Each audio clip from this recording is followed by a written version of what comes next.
to the Two Tongues Podcast. And now your hosts, Kyle and Chris. Buongiorno. Hello again. The listeners of the audio-only version are only going to get most of the intro music because I didn't hit the button quite fast enough. So it's just going to seem like they had a small stroke, and they're picking up about 3 seconds in. Hopefully they didn't have a small stroke, because that would be confused. I feel like that wouldn't help. If you're wondering, did I have a stroke or was there an audio issue? If you did have a stroke, that's like seconds. Time is precious when you have a stroke. Yeah, if you had a stroke, probably get to the hospital. Go and see your healthcare provider. Yep. Immediately. Seem loud? Does it seem loud to you? Doesn't seem loud to me. I just have a booming voice today. I do? I do, I guess. You do? It sounds loud in my ears. No, it doesn't sound loud to me. I think you're good. You're just, you're being sensitive. You hungover? Yeah, man. A little bit. Yeah, Why do you ask? Do I seem it? I was just seem it? Because We loud noises. Oh, well. Bother you. Went out last night with a couple of friends just for dinner and drinks, and I ordered a beer, and I drank all but like an inch of the beer at the bottom, and I was kind of quiet. I wasn't touching my beer, and so the fellow I was with was like, "You all right, man?" I wasn't all right. I felt like out of nowhere, nauseous and very tired, and I was just sitting there trying to be social at the beginning of this social experience, which has like at least an hour to go, and I'm just like, how am I gonna fucking get through this? And then right at the end, the food came, and I'm like, just gonna want to put that in the box because I can't, I couldn't, I didn't have any appetite. So everyone was drinking and having a good time, and I was just being a curmudgeon, not drinking or eating anything. Yeah. And then basically, as soon as I got home, I started feeling better towards the end, and as soon as I got home, I was back to normal again. And I just destroyed that sandwich. Yeah. Right. Yeah. Well, at least you had it. It was amazing. It was a turkey club sandwich, Kyle. Was good. On sourdough bread. Classic. With a nice tomato. You get one of them bacon. What I remember that scene from a movie. You get, was it The Princess Bride, where what's his face? He's like, you get a delicious mutton. What does he say? Bacon, mutton, and tomato sandwich. When the tomato's just real good. Do you remember that? I do. I'm butchering it. The little man, it's been a long time since I've seen that movie. A little like the doctor guy and his wife, and like Jewish fellas. How do you know they were Jewish? The actors were Jewish, but they were being over the top because it was a comedy. They were being over the top with it. Gotcha. If you don't remember, go. I absolutely destroyed it. So yeah, but it is one of my all-time favorite movies. I don't remember it in detail.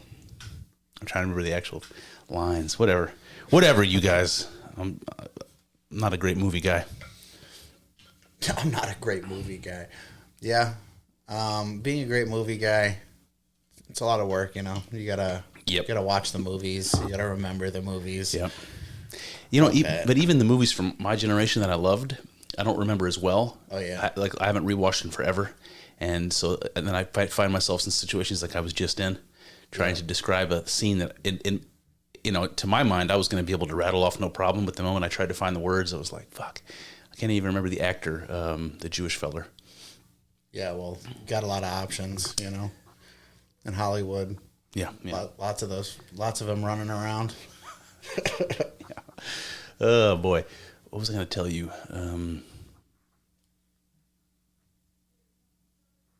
I can't remember. I don't know. I'm going to need you to carry this one, Kyle. I was going to say this is our last episode of season 4. So I don't exactly know when we started the podcast, but it was in February sometime. 4 years ago, and so every February I just decided to cut it and make it to the next season. We were supposed to record last week, which would have been, I think, more appropriate for the actual anniversary. Yeah. But we're just going to make this one the last episode. So this is sort of the finale of season 4, laid back, and then season 5. Who knows what season 5 holds? Who knows? It's the Super Bowl of season 4. Oh, today is the Super Bowl, isn't it? It is the Super Bowl, so that's appropriate. Yeah. Yep. It's 4 seasons, 4 years. Go Birds. It's crazy. Yeah. Only reason I know Go Birds is from It's Always Sunny in Philadelphia. Yeah. I don't have any idea. I'm not an Eagles fan. What is, I I was just thinking about this the other day. What is, when Dennis is talking about taking the girl out on the boat, what does he say? Implication. Because of the implication. That's right. That's right. Oh, Because of the implication. The whole episode, he just tries to pretend like that wasn't the creepiest thing to say ever. It's like, Doc, you're not understanding. It's just the implication. It's only the implication. That's it's one of the best comedy shows ever, I think. Yeah. Easily for Yeah. me. And their decision to bring in DeVito was brilliant. Yeah, he's hilarious. One of the best parts of the show. I always tell my wife how loud it is when they make noise upstairs, and when she vacuums, when I'm like, working or trying to record, it's so loud, and it's like literally we've been going 5 minutes and I just hear the vacuum. Yeah, it is pretty loud. I don't know if you can hear it on the record. Have you ever listened to see if you can hear it on the recording? Dude, so one of the things that I always say on this podcast is that it's completely unedited, and it has its dangers. You speak too quickly before you've thought things through, and that's what makes natural conversations fun. And I want to try to preserve that without judgment. Putting it on the internet is not the greatest place for no judgment, but to preserve just this conversation. Yeah. Natural conversation. And I go back and listen to episodes, even the ones I do solo, where you'll hear the kids crying, you'll hear the running of the little footsteps up there, you'll hear dogs barking. So it does come through. Oh yeah. All right. Yes, it's here and there, but like the backyard is right there, and so when the dogs get let out and they're little yapping, barking, you can hear it. One time, one of the kids came down, and I was doing a monologue, and I was right at the end. I was at the very end of this episode. And it was a good episode, one that I was proud of. And then she just starts crying right on the outside of that door. And when you're a parent, you know what your kids' cries are. You know when they're real cries, and you know when they're the rehearsed cries you've heard 1,000 times. This was an attention cry. So my youngest has this thing where, man, I'm trying to break her of it, and maybe it's too late, and she rather than asking for help, just cries. And I'm like, you are not a baby anymore. You know how to speak. You got to use your words, man. She's she almost 6 years old or 6 years old. Jesus. In any case, she's too old to be acting like that. And that's what she was doing. She was standing on the outside of that door. Couldn't reach something. Whatever. Yeah. And I'm just thinking to myself, keep talking. She's going to either give up or someone's going to notice and they're going to, grab her and take her away. Neither of those things happened. She kept right on going. Nobody gave a shit. And I'm just powering through. And then you can tell if you listen carefully to that episode because you can hear it clearly. Yeah. And I continue to talk through my conclusion. And then I just stop. And in my head, I'm thinking to myself, do I pull the fucking plug? What do I do? This is not edited. I'm not editing it ever. So I'm going to have to stand up and open the door and it's going to be a blank screen and you're going to hear me talking to the kid. Is that what I'm doing? Is that what I'm going to do? Or, what's going to happen here? And I'm sitting there in all this frustration in my head thinking to myself, door option A or option B, Chris. And basically I just picked option 3 because I couldn't decide. What was option 3? Just keep on reading the rest of the conclusion, allow the screaming to continue, end the podcast abruptly, and go deal with it. Yeah. Gotcha. Yeah.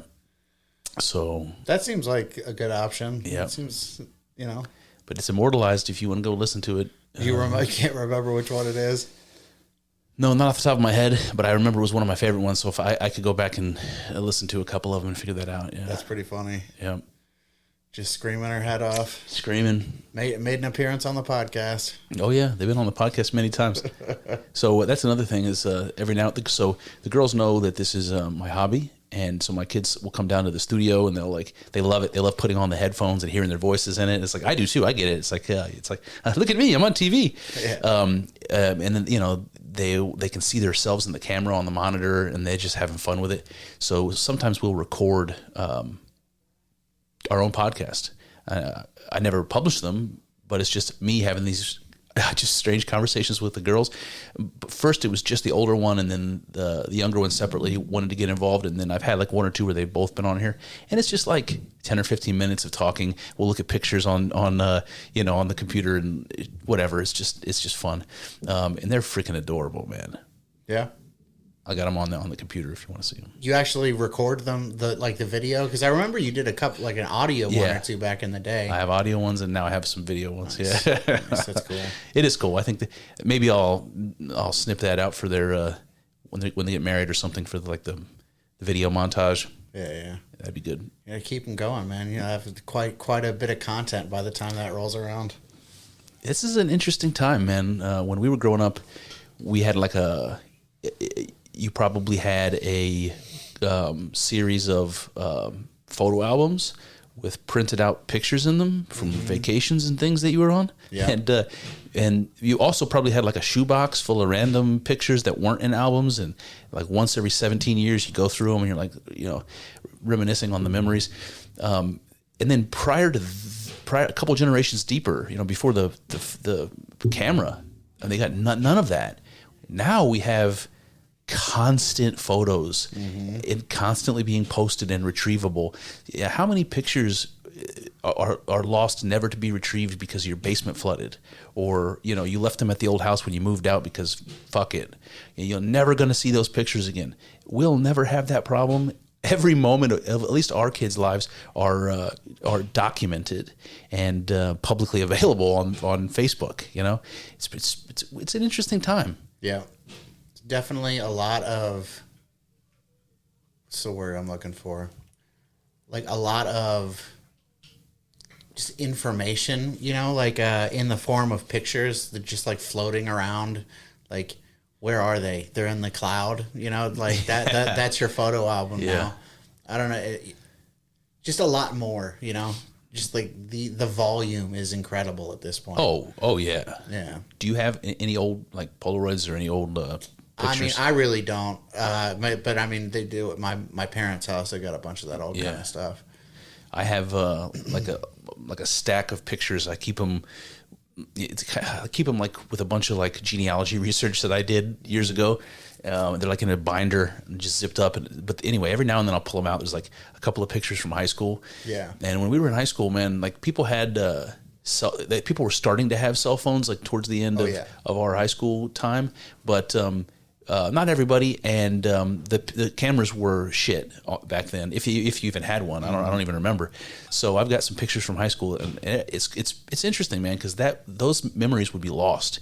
And you know how shitty recollection is. Like I never would have been able to remember those details, and those pictures could have easily have been lost at some point. And I managed to hang on to them. Yeah, I don't know, man. Yeah, I would like to somehow get my hands on all of the like old digital pictures that I've taken and like lost, delete, that are on phones that I do. Oh, yeah, that's another one. Yeah. Yeah. Do you have any guesses in what photos that I would have kept? I mentioned there was some from high school, but what pictures do you think I would have kept, not thrown away? Like they meant something enough to me that I would have kept. You and like the crew from Groveport? There's a couple pictures of my first car. Oh, nice. There's a couple of pictures that were taken from disposable cameras at early Warped Tours or concerts. Oh, yeah. There's some of those. Yeah. I had lots of those. I didn't keep them all, but the ones that were just kind of good or whatever, I just for nostalgia's sake, as I've said many times, nostalgia is my favorite emotion. Yeah. It's absolutely my favorite emotion. I have some pictures of from high school, like I said, some friends from high school, pictures of like you and me when we were kids. Yeah. And I have a picture of like Kimberly and Kathy from our childhood. Mm-hmm. I have a picture of Wanda and my sister. Yeah. And I just kept it. I have a picture of Amanda, and these are all old girlfriends I'm talking about, guys, for those of you who don't have any idea what I'm talking about. So I just have like one rando picture of some of these, that's pretty much it. But way too many of them with that orange car that I had. Yeah, you really like that. A bunch of different angles of it. Like, yeah. Fuck yeah. Showing off. Hell yeah. For those who don't know this story, the first car I bought when I was 18 for like $2,000. And it was a 1991, which at that time was already a very old car, Honda Accord. The whole exhaust was rusted out. Had to have the whole exhaust replaced when I bought it. It was white. It had the seat belts that were automatic and attached to the window up here. So when you close the door, they would come up, and you know what I mean? Yeah. So anyway, it was white, and it was just like a, it had like 150,000 miles on it. It was just a piece of shit, but it was a Honda, so it was good. It was going to last me, for a kid's car. It was fine for my first car. So I saved up and bought that car, and then like a week or two after I bought it, somebody hit me head on, right around the corner from my house. Yeah. Right in front of a bar, and this person was drunk. I don't know if you remember that story. Yeah. And I ended up going to court for that, and of course winning and never getting a cent because the court system sucks cock. Yep. Anyway, I busted it up real good. This guy hit me head on, but it wasn't fast. It was like maybe 30 miles an hour, maybe 20 miles an hour. Fast. Yeah. But I had to put in like a bunch of money into this car that I just bought for $2,000. Yep. I probably put like $3,000 into fixing it. Yeah, because I had to have the frame straightened because it's a unibody frame, and they basically have to put it on a rack and twist it back into Gotcha. So they did that, and then I had to replace the bumper.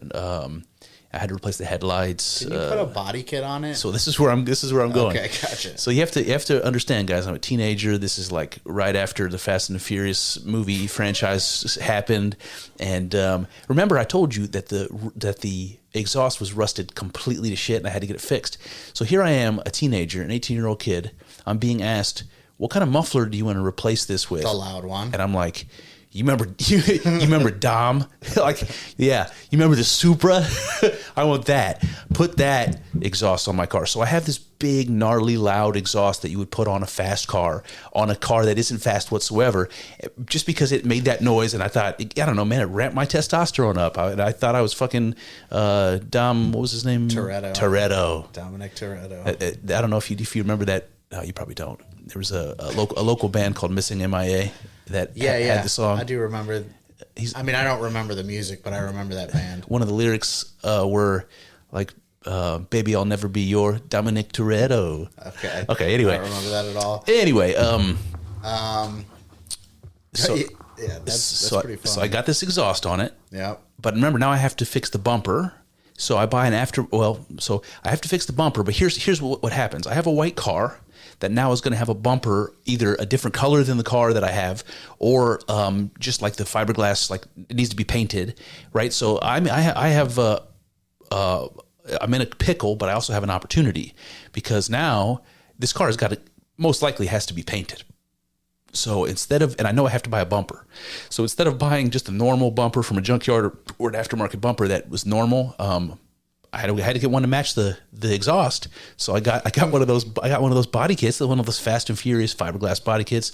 I bought off the internet, had no idea how to install it. I just got in way over my head.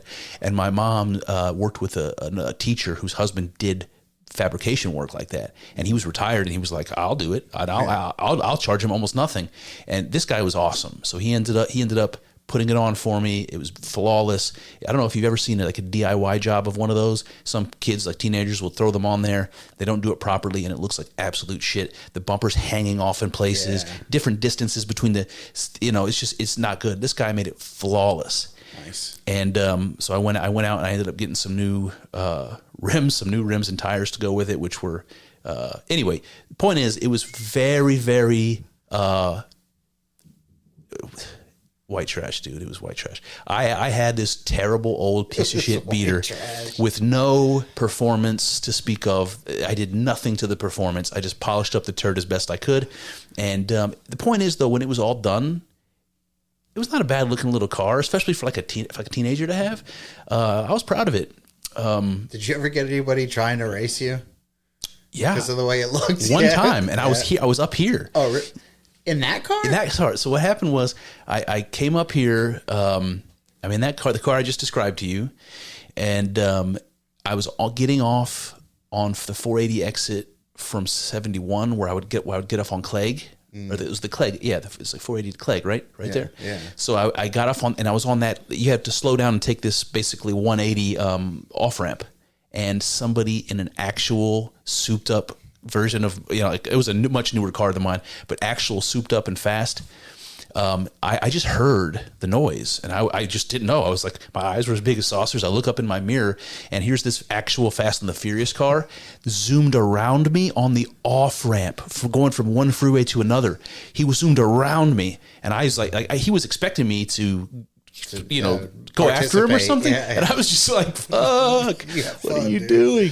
That's hilarious. Oh, so one last piece of that story while I'm telling it is I used to work at unloading trucks at a warehouse for a distribution center. You worked there too. Yep. And so I had that car while I was working there, and I parked it one day in the very, very back, and there's like a hill that kind of you back up into in the parking spots that are in the very, very back. So I backed into the spot and I went to work. And then at the end of the day, when I came back out, I got in my car and I pulled forward. That rear bumper was up on that hill and it was sort of wedged. I didn't realize it. And I pulled forward and ripped off the bumper. Oh, shit. So now the rear bumper, for the fiberglass bumper, is ripped into two pieces.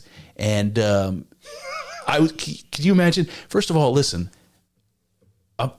we don't come from a wealthy family. We're poor. That was all the money that I fucking had in the world that I put into this shining up this turd that I loved because I was a kid and I was retarded. And this happens, and it was like the most disappointment you could possibly imagine. It was like when I was a kid and I would put hours into playing RPGs and I hadn't got to a saving place, and you remember the power in the bathroom, if you turn it off, would turn off my TV. Yeah.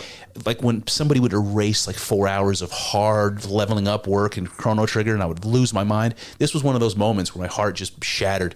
But to make this a happy story, that dude that did all the fiberglass work for me, I obviously went to him. I'm like, can you do something about this?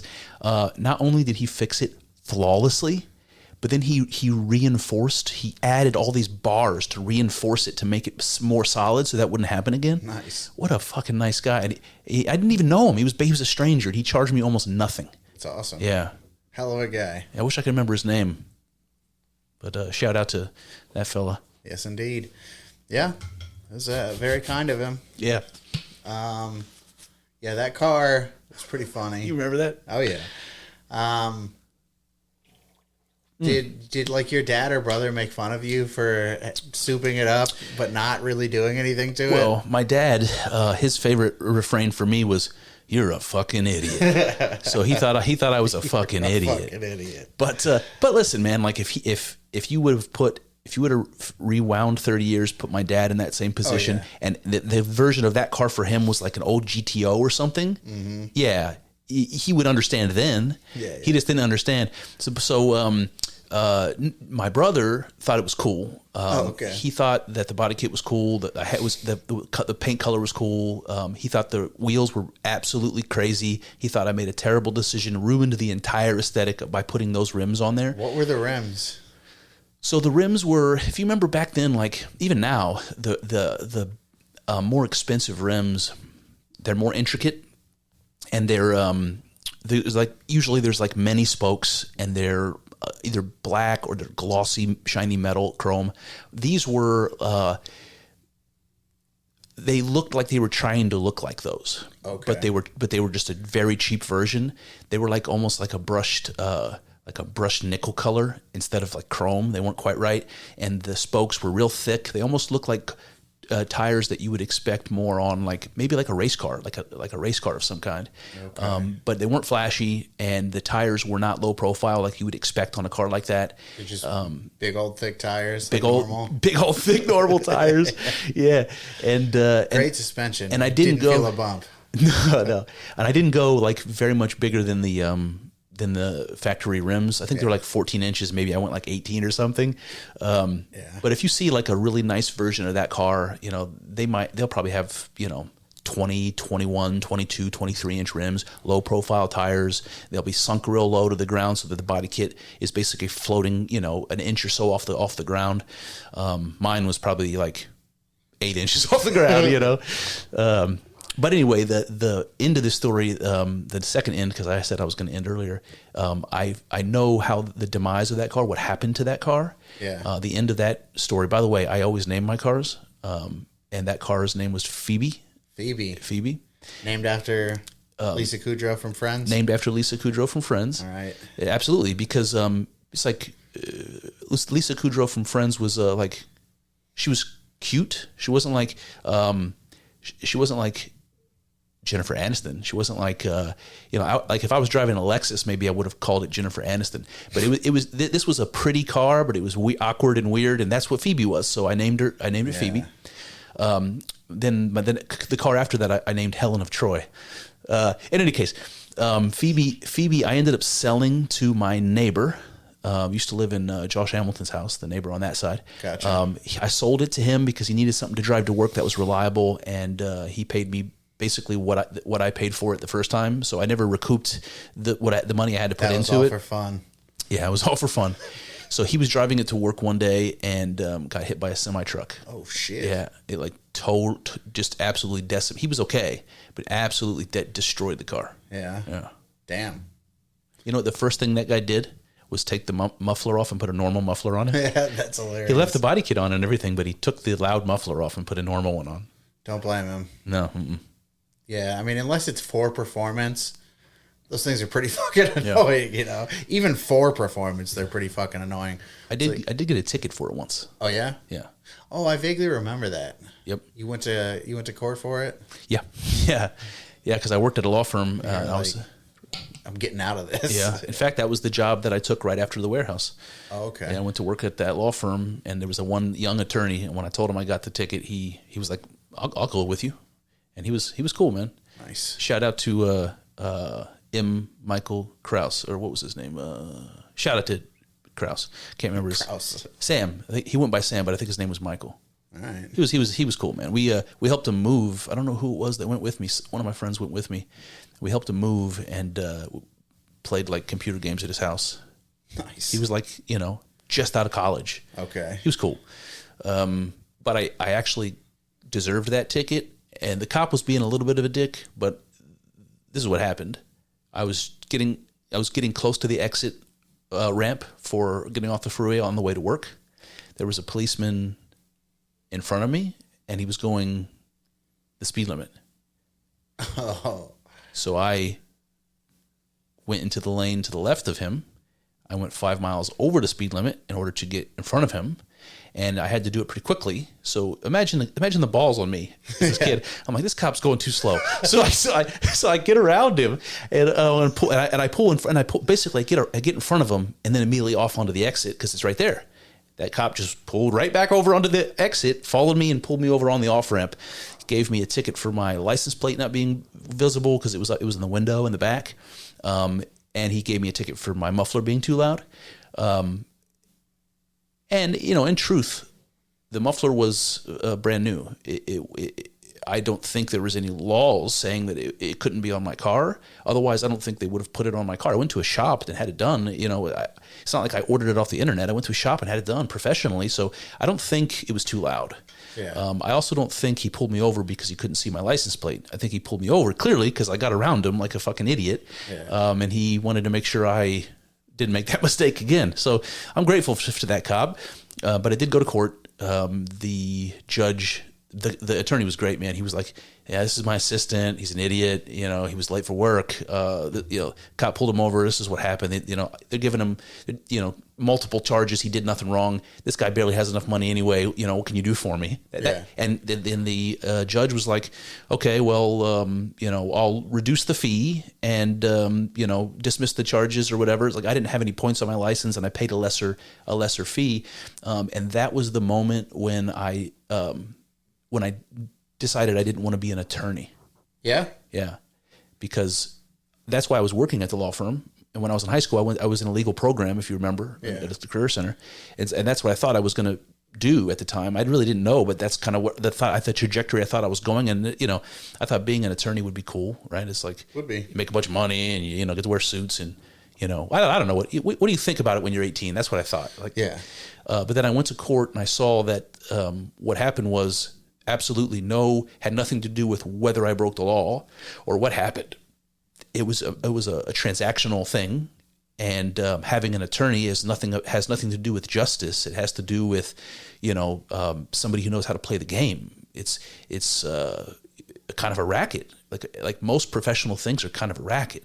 It's like, Yeah. why do you pay your attorney or your CPA $250 to file your taxes?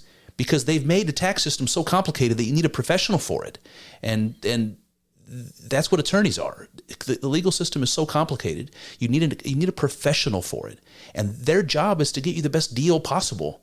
And that did not seem like justice to me. It seemed like a flea market. I remember thinking exactly that.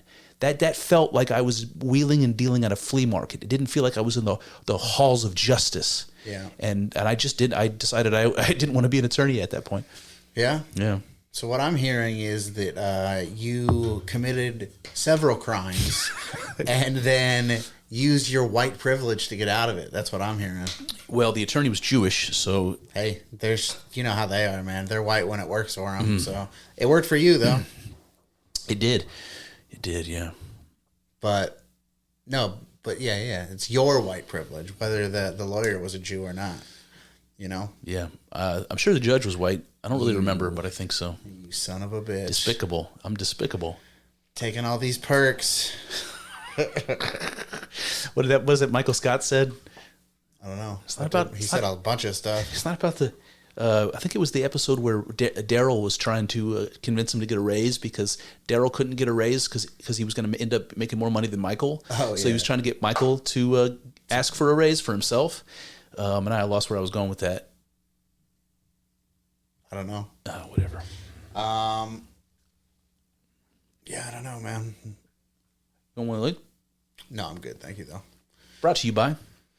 I wish. That'd be nice. We gotta get some sponsorships going. Beginning of season 5, try to get some sponsors. So, this is a good question. So every season, this just says Mike could not be detected. Oh, shit. Hopefully that hasn't been up for long. That's all right. It should work. If it doesn't, I have the other audio stream. I can just overlap. Plug it in. What was I saying? Something about season 5 triggered. So you know how every season every season I change the logo?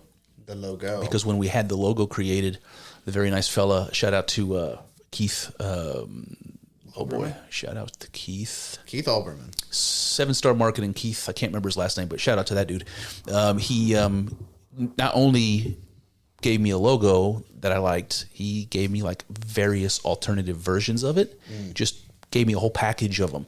And so I've been using one every season, and I'm starting to get towards the end. I think there may still be one or two, but I'm starting to get towards the end of those. And I wondered about using one of those images. You remember when I was starting to mess with Grok in the early days, and I had it do a bunch of Two Tongues logos? Yeah. What do you think? Using one of those guys? Go for it, man. Yeah, I'll see if it works. I'm sure it'll work. I'm trying to remember what they look like. I don't remember at all. Yeah, whatever. But yeah, I'll dig them out. It's cool that we can use AI like that now, you know? Yeah, absolutely. We don't need Keith anymore. I mean, we still like Keith, but we have Grok now. I would like, and maybe this already exists, and I'm just such a noob. I don't know, such a boomer. It probably exists. So you know how AI can make those, custom images for us now. And I've seen a lot of YouTube videos where it looks like a ton of the imagery from it is like that. It's AI imagery.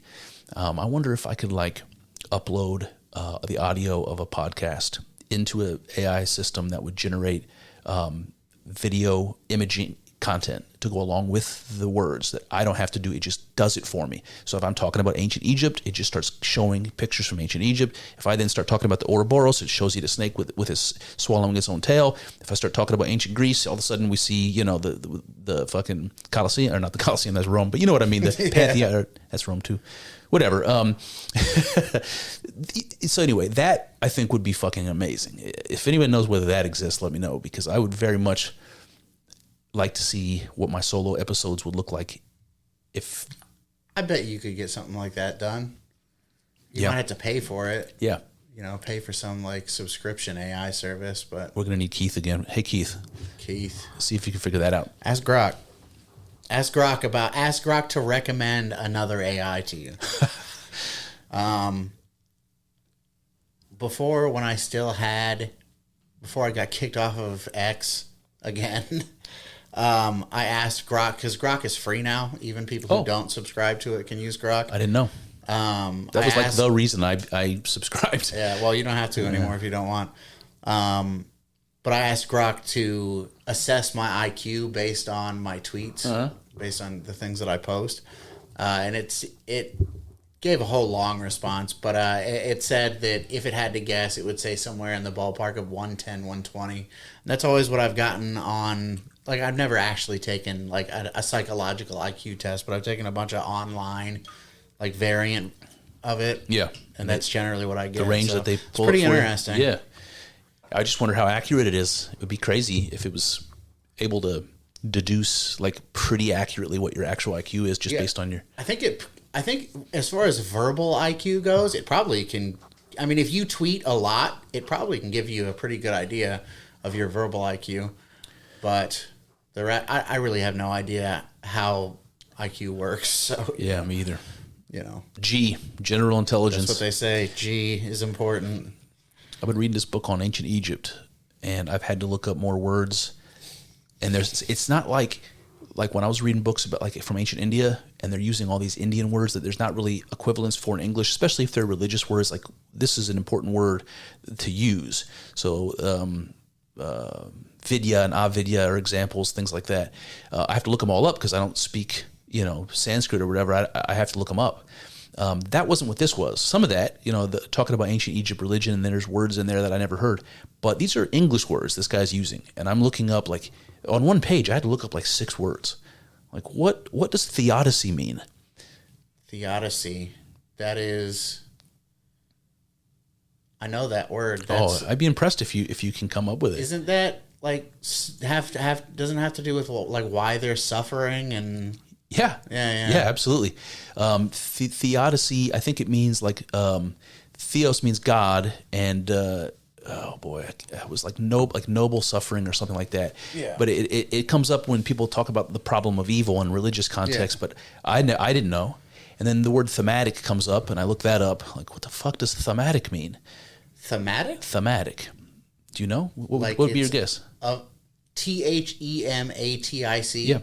Like. Of a theme? Of a theme, yeah. Can't say I ever saw that fucking word before. That's interesting. Yeah, but there's a bunch of them, and I just keep running into these words I've never heard before. And then there's like Latin phrases too. Like some of those are kind of common parlance, and I feel like you should know them. If somebody says, ad hoc, or if somebody says vis-a-vis, or if somebody says ad hominem or something, you should know what that means. Yeah, a lot of those kind of things. It's like I know what they mean well enough to know what you're saying. Yeah. But if you ask me to describe what ad hoc means, I don't know that I would be able to convey it to someone that well. Yeah. Yeah, I do think it's funny that both of the words that you picked that you didn't know, I knew both of those words. I think that's pretty funny. Well, but the thing is, there'll be phrases like that in Latin that they'll throw at me in books like this that I've never seen before. Yeah, but they use them like I should know them. Like, yeah. And there's a bunch of them, and I can't come up with any off the top of my head because they're not familiar to me. But there's several of them. I can't remember it off the top of my head. But there's a website. It's like Webster 1884 or something like that .com, and it's a copy of Webster's or whatever dictionary. I don't even know if it's Webster, but it's from that year. Wow! And it's just like so much stuff is different now. That's so interesting, man. I would love to see examples of that. I'll send you the website when I remember what it is. All right. Like I would recommend. When you're looking at words in books like that, go there, Yeah. Just like they change language over time and things don't mean what they used to mean back then. And they do it in like, obviously that's manipulative, but like, I don't know. You know what I'm saying? Absolutely. I mean, the examples that come to mind are political because of the age we're living in, where the meaning of words is manipulated all the time. And but this goes back. It'd be interesting to see the extent historically. But one example comes to my mind that's old. It's so old that it doesn't make any sense to me. It doesn't make any sense to anybody listening. And when I tell you, you're going to realize. But we understand what the word means. We use it in a way.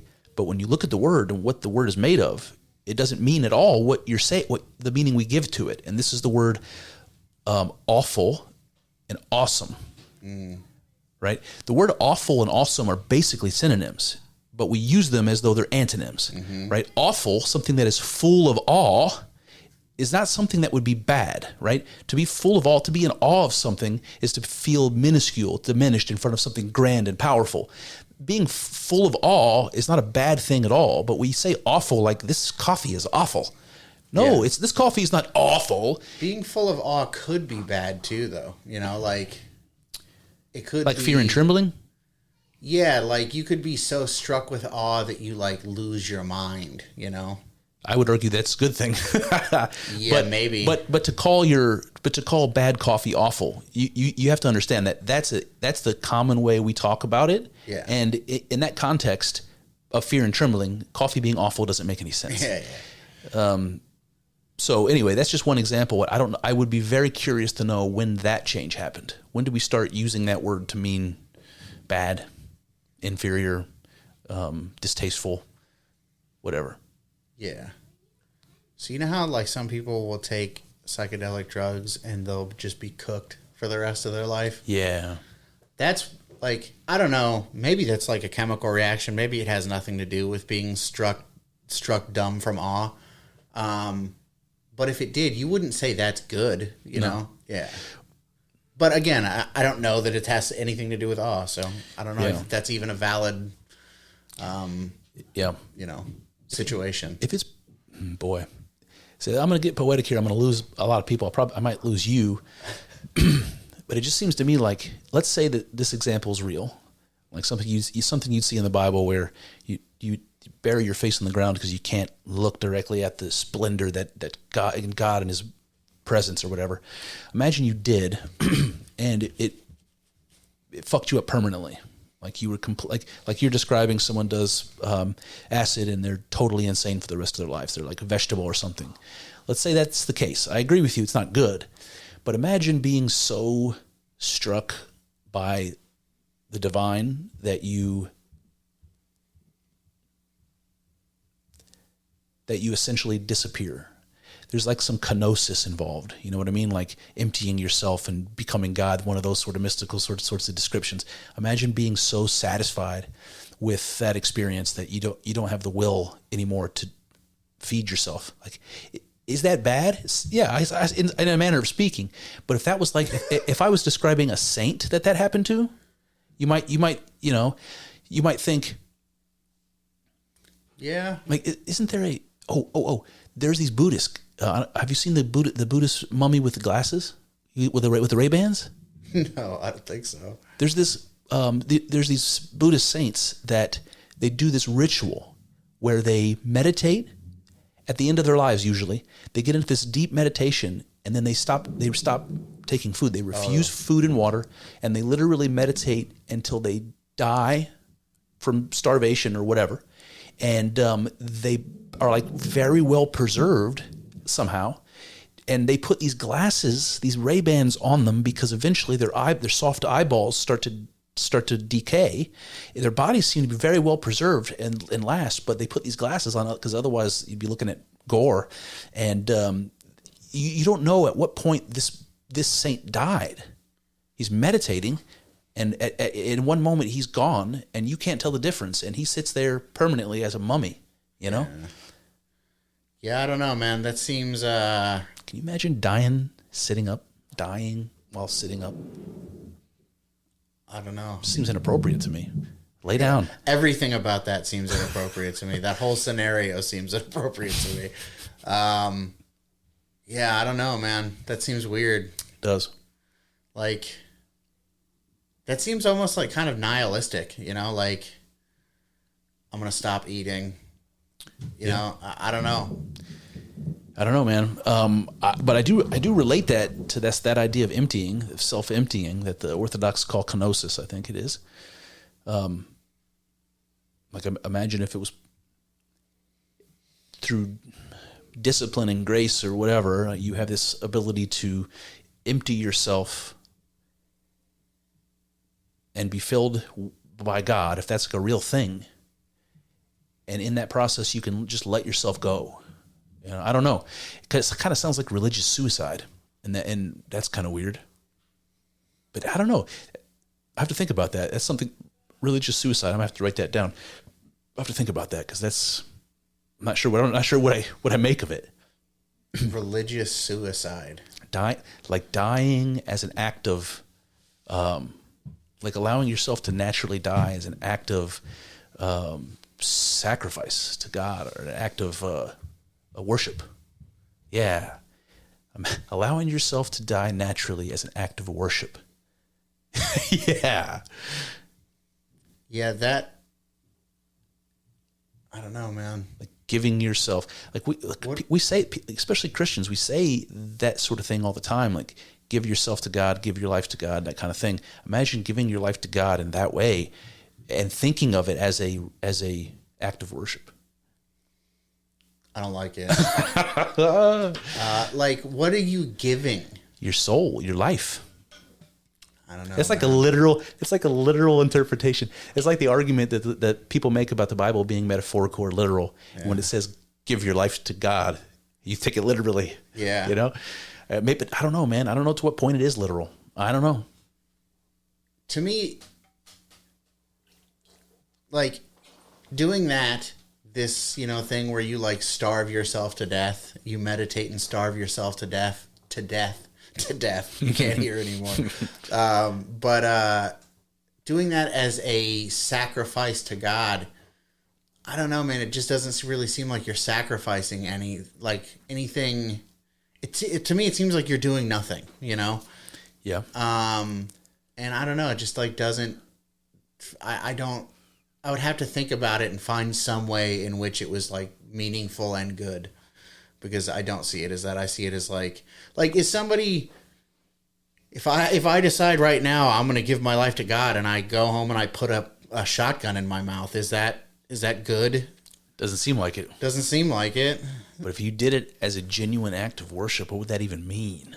I blow my head off with a shotgun as a genuine act of worship. Okay, what would that mean? That's worshiping Satan, I think. Yeah. That's, I don't. I mean, I'm not disagreeing with you. I'm just playing the devil's advocate for fun here. I'm playing with the idea.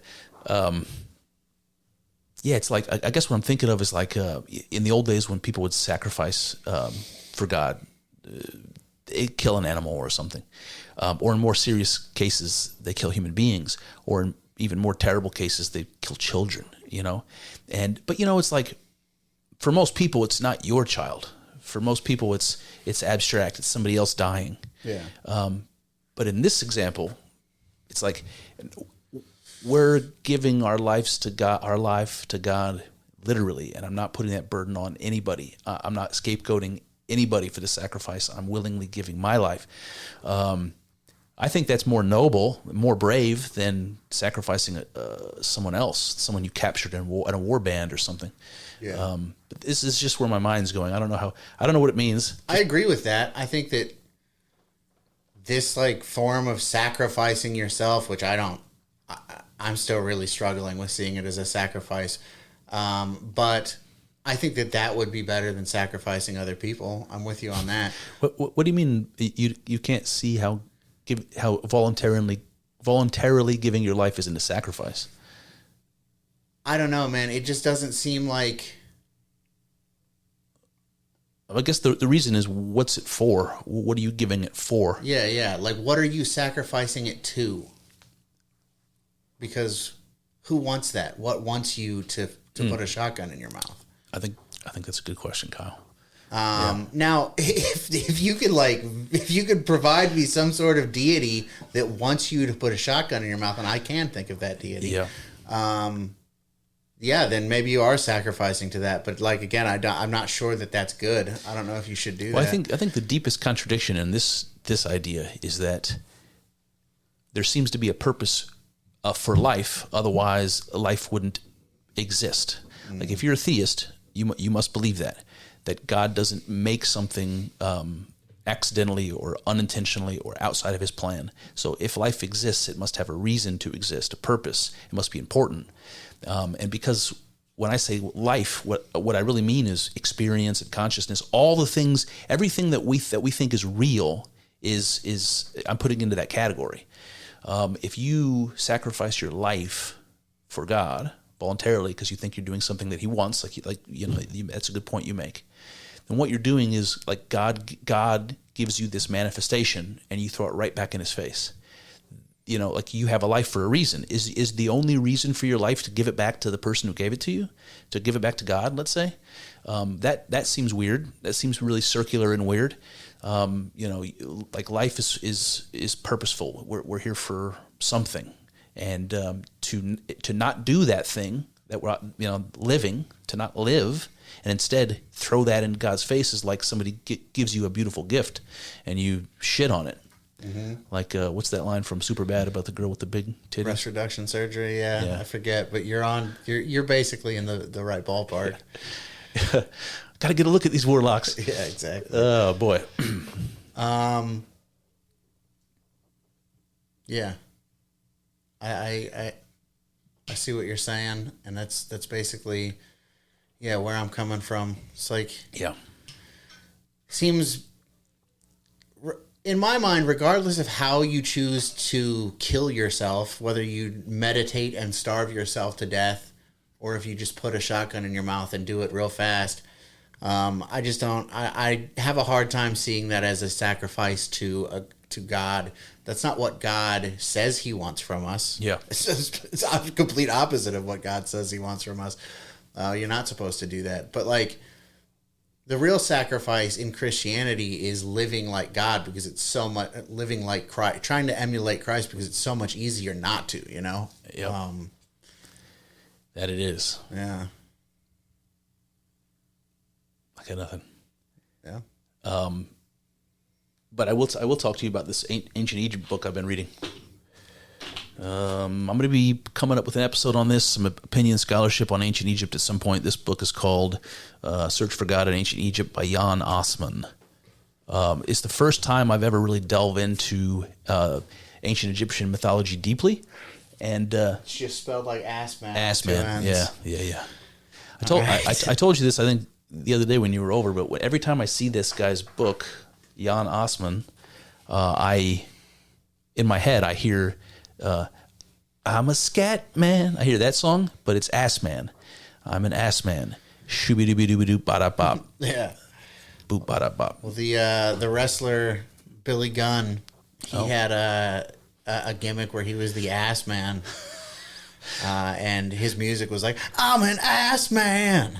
Oh yeah, it's pretty close. So if that was in my lexicon, that would have been the one that I would have went to. But the closest I had was Scatman in my repertoire. So it's really interesting, this book. First of all, I have a super deep interest in mythology, and ancient Egypt is like the fucking motherlode of that. So why I never got into it deeply, I don't know. Even when Jordan Peterson's book focused so much on the Isis-Osiris myth, you'd think I might have taken an interest, but I just never did. So this is the first time I'm digging into it, and it's really interesting. The book is called The Search for God in Ancient Egypt because what the guy's doing is showing you how a religion evolved in ancient Egypt and how it was kind of evolving in this particular direction that ended up concluding in the Akhenaten period, when Akhenaten said there's only one God and closed all the temples of the rest of the gods and moved the capital to Amarna and forced everybody to worship one God. He said that was the direction that ancient Egyptian religion was slowly moving in from the original prehistoric period all the way through to the New Kingdom. And there's all these little things in it that you recognize from Judeo-Christianity. And it's interesting. It's like there's all these stories from the Bible where Egypt plays an important role. We know that the Jews were captive according to the Bible, the Jews were captive in Egypt and were slaves there for a period and came out. We know that Jesus, during the when Herod was trying to kill all the children, his family left and fled to Egypt. So even Jesus had sanctuary in Egypt. Egypt plays an important role. There are probably other things that I'm missing, that are important that play into that, like Joseph and the Coat of Many Colors, that whole story where he goes to Egypt, all that stuff, right? So there's a connection between the Jewish people and the Egyptian people, if you believe the Bible. And you can see a lot of it, and he points it out, and it's really interesting. But he says, now you probably know, I'm reading this story thinking to myself, okay, I already believe like in this radical monotheism. I already believe that spirituality and religion comes from the same sort of source. It points us to the mysteries of the universe as a divine cosmic unity, and all the religions develop to try to understand that. So I'm looking at these similarities between Judaism and ancient Egyptian religion, and I'm thinking, of course, we would expect that.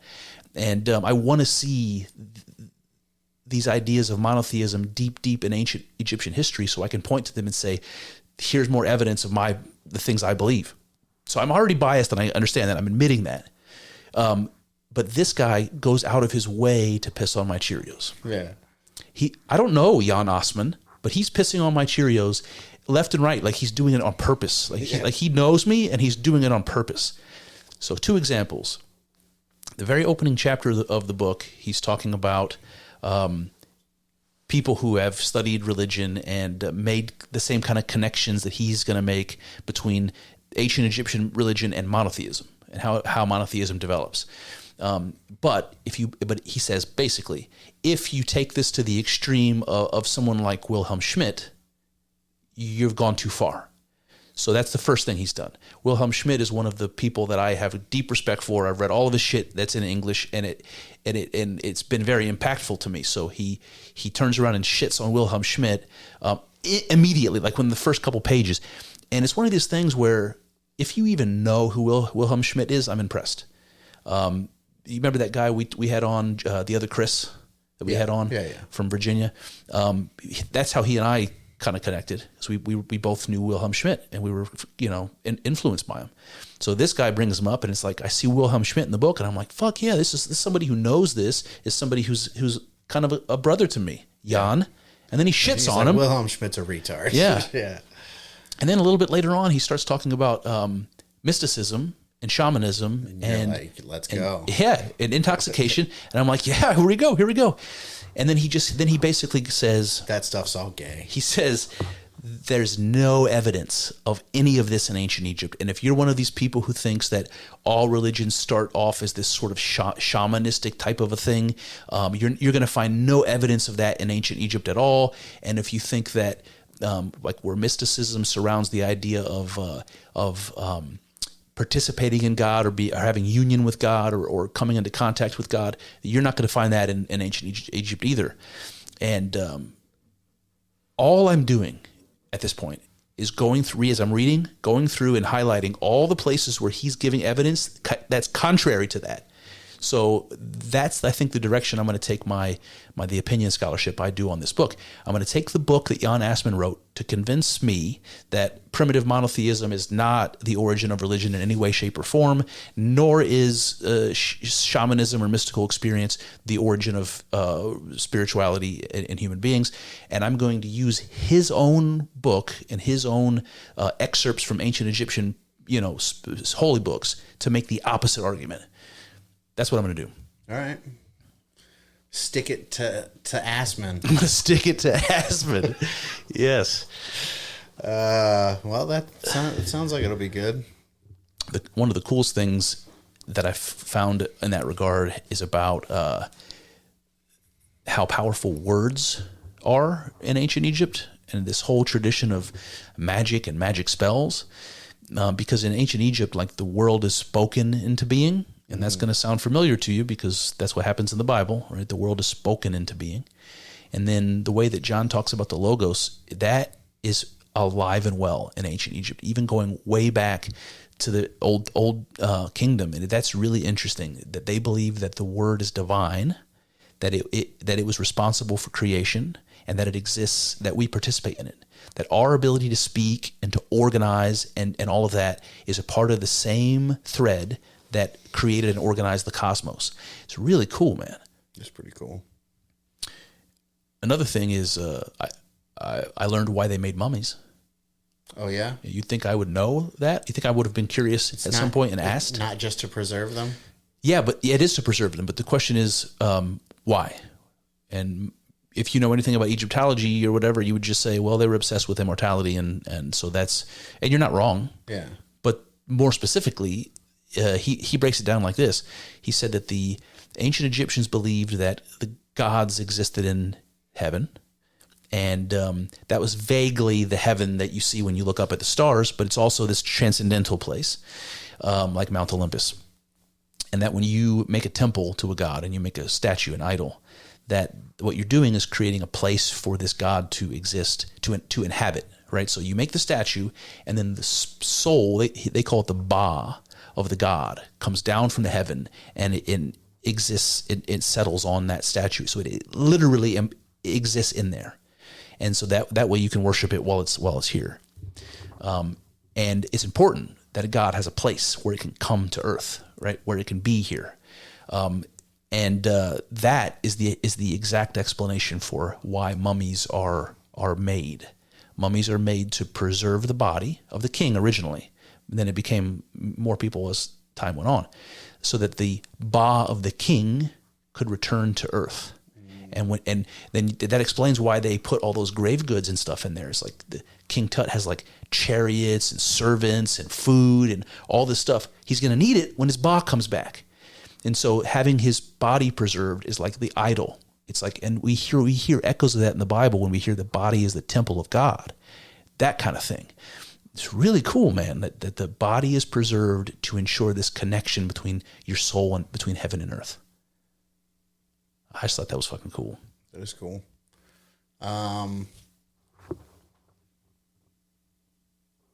Yeah, I don't know. It is kind of surprising that you haven't gone down the Egypt road, as up until this point. Yeah. It is kind of like, I don't know, Egypt's like just got a special place in that kind of historical. Yeah. I think I know why. I think it's because, like, even though it's fascinating in every conceivable way, everybody's fascinated with it because of it. There's tons of documentaries. Everyone talks about it. Gotcha. It's like there's not as much mystery to me because Egypt everyone fatigue. Yeah, something like that. Yeah, it's played out as the kids said. But you're in into it now. 1990s. It's got a hook in you at this point. It does have a hook in me. I learned about this myth of the heavenly cow. Yeah. It's not a particularly interesting one. I learned about these early, like every city had its own like god, the god, like even they had that in Mesopotamia too. It's like, this was the city of whatever, the city of this god.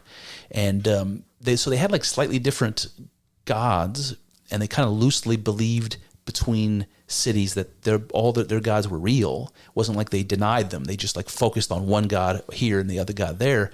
Where am I going with this? I lost the thread wherever I was going with that. You said every town in Egypt had a different god.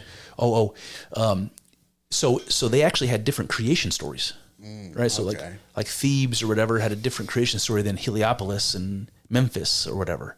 Gotcha. But the one in Heliopolis is really old. I think it's the oldest.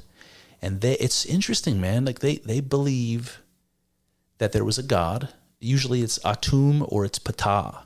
But there's a god that was primordial and self-created. Mm-hmm. He spoke himself into being. He woke up. That's how they describe it. Like he was the self-created thing. And when he created himself, he was alone, right? And that sounds a lot like, the darkness and the void in the beginning with God's, spirit on the surface of the deep.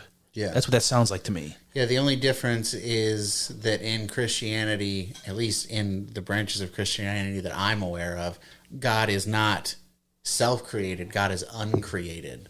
So yeah, that is like a slight distinction, but how much of one I don't really know. No, that's an interesting point. Self-created or uncreated. I don't think that in my mind I'm making a distinction in the meaning between those. So there may be a distinction, but in my mind, I'm not making it. Yeah. Being uncreated or self-created to me is functionally the same. But that's how they thought of Atum. And then Atum gets associated with Ra or Re, the sun god, and that's another one of these high gods. And that's also interesting. Smoking weed. High gods. Not that. They did actually, right? They found cannabis in and ritual dishes that they burned incense in. Got a bunch of high gods, man. And Ra, I think it's Ra. I'm trying to remember. It's all jumbled in my head, but I think he's called the Hidden One. And I can go off on a tangent here, but the idea is before I do that, that that this self-created God, he is the source of all things. He's the source of all the other gods, all of the planets in the cosmos, and of you and I. He's the source of all of it. Mm-hmm. That to me sounds like monotheism. It's similar to the way that Hindu religion is thought of. They call it henotheism, where it's like, oh, we have a supreme being, we acknowledge that, but we also acknowledge the existence of other deities or whatever. Mm-hmm. But in Hinduism, all of the other deities, the hundreds of thousands of other deities that exist, are thought of as having unique individual existence and simultaneously being emanations of one God, Brahma. Mm-hmm. So all the gods are really just one God. This is what the Egyptian creation story is telling me. It's telling me that all gods come from Atum, and then human beings as well, from the same source. And Herodotus, this ancient Greek historian, he said this, it's stuck in my craw because it's so amazing. He said, the gods and mortal men sprang from the same source. The same source. That source, this is God with a capital G, the supreme being. And the ancient Egyptians had that. And I just think that's fucking amazing. I don't know, like, the reality of their polytheistic gods is very important, just like it was in ancient Greece. They all had their own domain. So it was important if you were in war that you had a war god to pray to. It was important if you were having a baby that you had a fertility god to protect your baby. And it's like, you don't get that from an all god. You need a more specific thing to connect to. And there's reasons why we tell stories about God like that. But all of these stories are saying something that I don't think mainstream academia or religious studies people are acknowledging, that these polytheistic religions were not polytheistic religions. Hinduism is not a polytheistic religion. Ancient Egyptian religion was not, I'll repeat it, a polytheistic religion. They were a henotheistic religion. They saw all things coming from one divine source, one.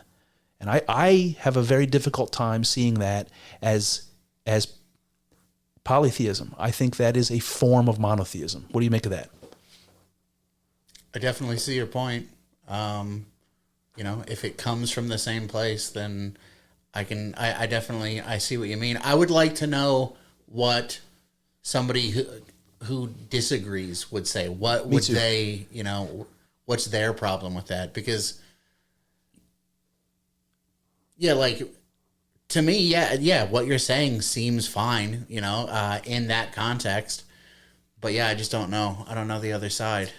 I don't either. And you're right. I'm very curious about that. I feel like a little bit of excitement in the prospect of arguing with someone about it, which says something about me. Like I'm like chomping at the bit as you're saying, like, what kind of pushback would somebody who knows say? And I'm like, fucking, I want to argue with them about it. We got to get you a debate, man. So anyway, Atum is this one God, and then he creates two. He creates two gods within himself. And that's how it's described. He creates two gods within himself. And I think that's significant because we see that other places. Like in ancient Mesopotamia, the god was Tiamat and Apsu, and they were together as one thing. And all of the gods that were being born to them were in them. The gods were being born in them. And that's what Atum does. He creates Geb and Nut from within him. And that's like the heavens and the earth. And it's always this Ouroboros dichotomy. It's always God and goddess, heaven, earth, masculine, feminine. It's always opposites that get created first. And then they create what's called the Ennead. And the Ennead is like the Olympian gods. It's like the 9 main gods that represent all the important things. And that's the structure. And that's what you see in ancient Mesopotamia. You see Tiamat and Apsu separating and the world coming to being out of them, just like these gods are coming to being within Atum. And I just think there's something significant about that pattern. There's no reason why ancient Egypt and ancient Sumer would share that in common. I can't imagine why it would be that those two people separated by so much space and time and language, would have some abstract pattern that fits their mythology. Their mythology is different. Different gods, different names, different associations. But in both cases, you have a one divine thing becoming a divided set of opposites that give birth to the multiplicity of the world. In every case, I just think that's significant. It means something very important. And if we understood it, we would understand something very important about religion and about God, maybe. I don't know what it is, but that's what interests me. Yeah. And you have the same thing in Greece, by the way. Greece has the chaos, and the chaos gives Ouranos and Gaia, heaven and earth, the masculine and feminine, opposites. Same pattern. Anywhere else you can think of? You put me on the spot now.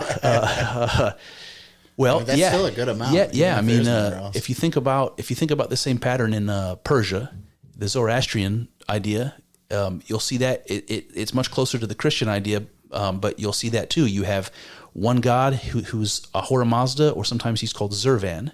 If he's called Ahura Mazda, then the gods that get created from him are Angra Mainyu and Spenta Mainyu. That's the good god and the bad god. God and the devil, basically. But God and the devil come from this unity, Ahura Mazda or Zurvan. So you have sets of opposites that get broken off from the unity. You have the same thing in ancient Persia. Yeah, but I mean, I don't know, man. I think it's everywhere. And I think it comes from that mystical experience. In every tribal society that I am aware of, and I'm talking very loosely, and I'm sure experts would disagree with this every which way, but when I look at tribal societies, I see people living close to nature, developing a god like a great spirit. And then they acknowledge that the world is filled with spirits. So you have a great spirit and a world filled with spirits. You have a high God, and you have the multiplicity of the world. And everything has a spiritual domain or spiritual aspect. But you have this monotheism with the supreme being, and along with it, you have the acceptance of these other beings. And if you think that's not a Christian problem, I just look at the angels and I look at the demons and I look at those things and I say, I don't see a distinction. You have a high God, Yahweh or whatever, and then underneath him you have the multiplicity of the spiritual components of the world, the powers and principalities, the seraphim and the cherubim, all that stuff. Yeah. I don't know what it means, but I think when people have mystical experiences and they encounter that unity, that oneness, that's where the idea of a supreme being comes from. It's unshakable to me, that feeling of psychic unity. In fact, that 8-minute clip that I sent you to listen to, that guy describes it. We could play it, but what was that guy's name? Do you remember? The guy being interviewed? Yeah. Something Fagin. Yeah. Fagin is what it looked like. Fagin. This was a guy that was one of the original architects of computers. I can't remember what microprocessors or something. He's some very significant person in terms of like computer technology in the early days. And he got together with some physicist and wrote a book, which I ordered, by the way. I'm very interested in it. And he opens up this interview talking about why he got into this to begin with. And the story he tells is interesting, man. He tells a story of going to Lake Tahoe with his family and waking up one morning, like in the middle of the night or early in the morning, to get a drink of water. And then he goes back to bed, and he said the moment he laid down, he had this experience. He said he described it as energy pouring out of his chest, like out of the center of his body.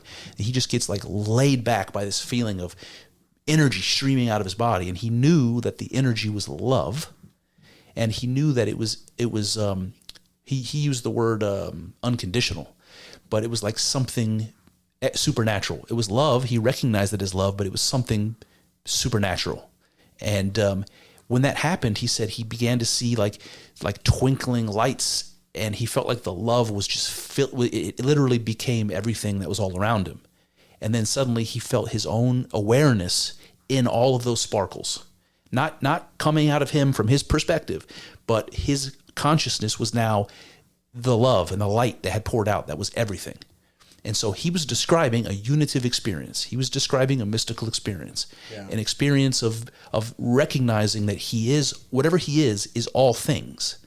And he made this. This is going to take me off the track, but he made this really interesting analogy in there that I thought was so fucking cool.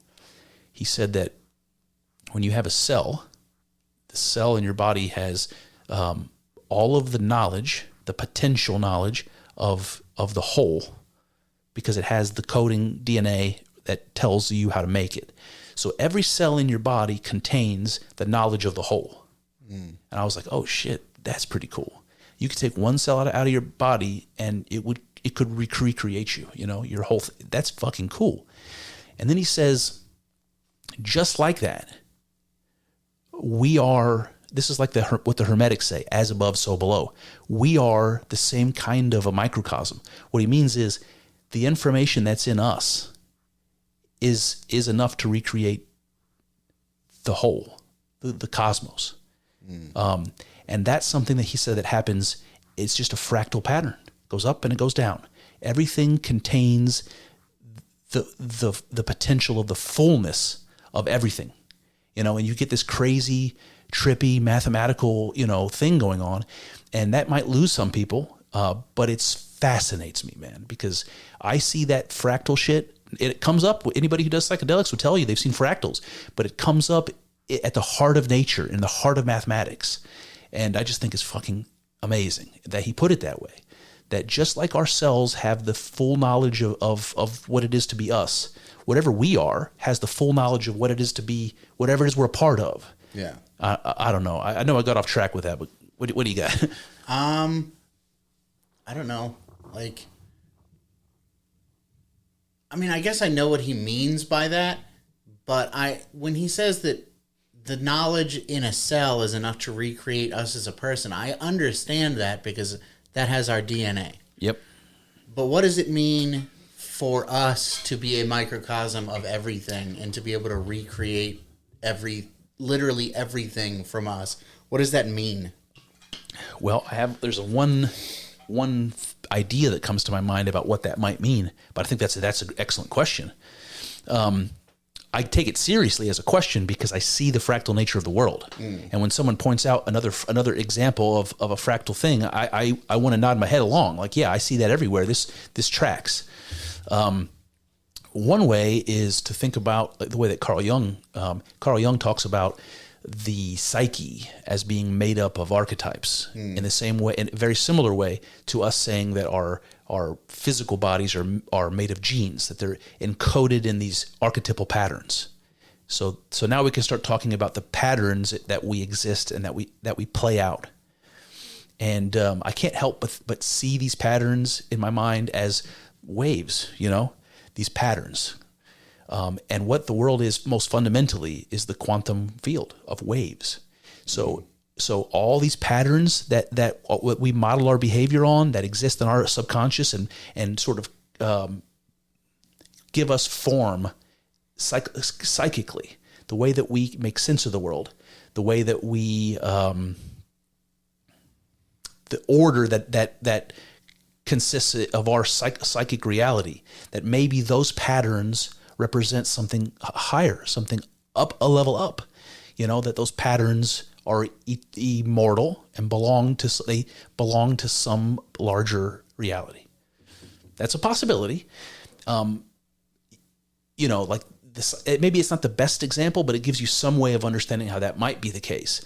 I think it's compelling because when we think about what's real, as we've talked about many times, I don't think we have the ability to distinguish between what's real and, where am I going with this? Oh, and what we're conscious of. Like what we're conscious of is you just put an equal sign between consciousness and reality. That's how we live. We live as though the things we see and experience and taste and touch and whatever, that's what's real. Well, if that's what the world is, if the world is in my consciousness, then all of this could be patterns. It could be something like a mind. Like it doesn't have to be physical or material. I don't know what that next step up is. Maybe that's God, or maybe that's one rung up Jacob's ladder on the way to God. I don't know. Mm-hmm. Maybe Jacob's ladder itself is what we mean by God. Maybe it's this fractal pattern that repeats over and over again. Maybe that's what God is. I don't know. Yeah, man, I don't know. I don't know what to say about that.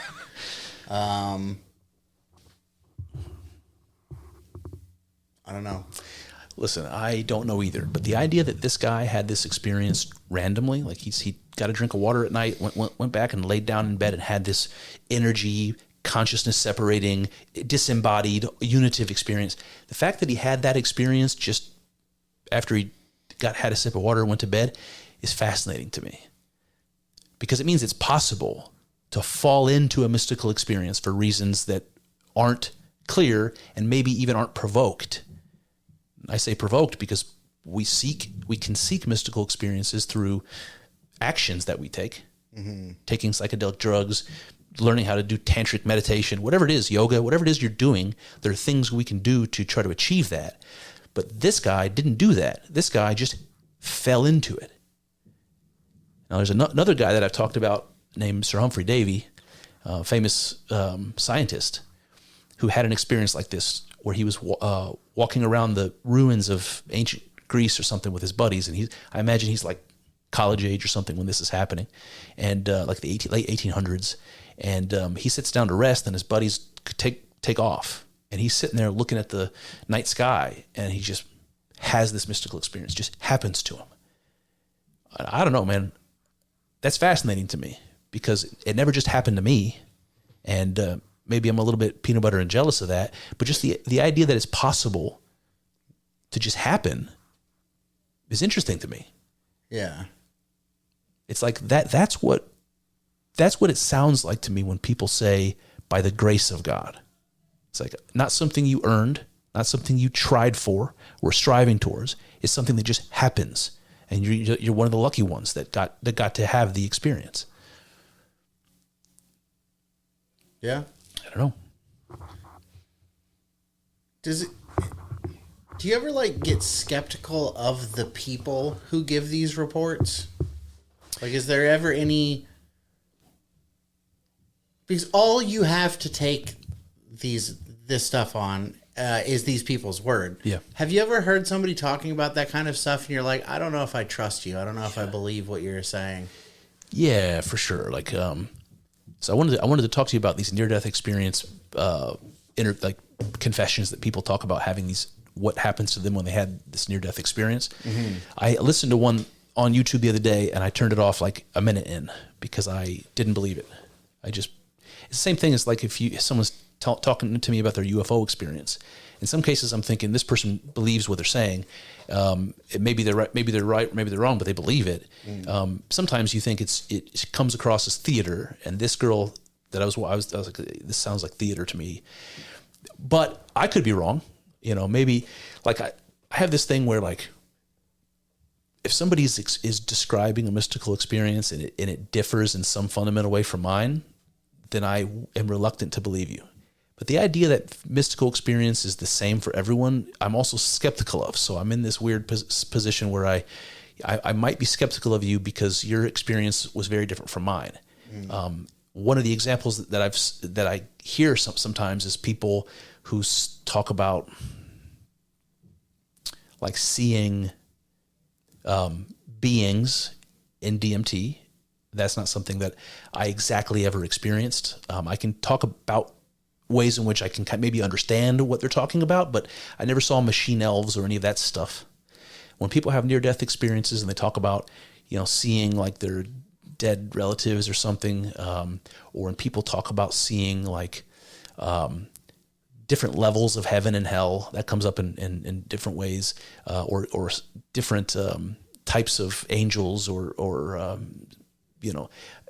I don't know. That stuff I don't take as seriously, and it maybe that's not fair, but because I've never had an experience that would seem anywhere close to that, I don't know, man. I think that the spiritual world, I have a hard time believing it is, I don't even want to say it because I kind of contradict myself. I don't believe that there's 7 levels of heaven and 7 levels of hell and different types of angels and demons. And I don't believe, it seems too much, too theatrical. I don't know. It rubs me the wrong way, but is it possible that it's real? I guess so, man. Maybe I'm wrong about that. Yeah. There are stories that are less appealing to me because they seem theatrical. I don't know. Yeah.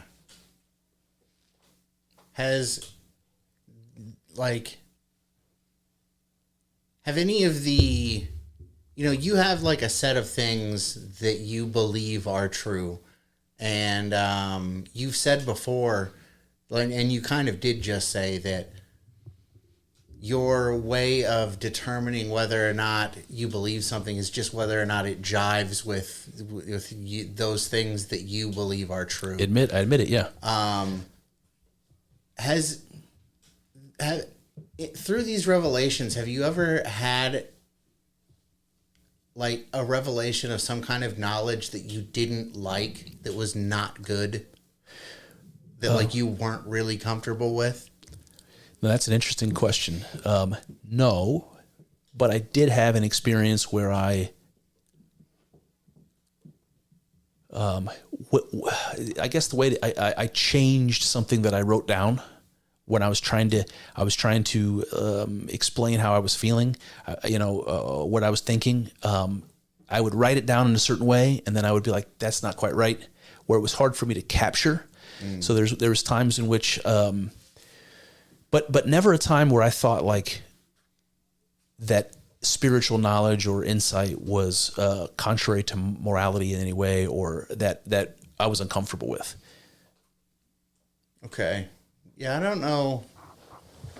When you say contrary to morality, I don't know if that's necessarily what I mean. But just like, I don't know. I had to think about it. Yeah. There's been times where I've had ideas that I had to wrestle with and I didn't understand, and maybe that's still the case. Maybe that's still true of everything that I ever talk about. It's something I'm constantly wrestling with, trying to make sense of, and there are times where I can't make any sort of coherent sense of something. It's like, it's not that it's saying something that I can't go with. It's saying something I don't understand. Yeah.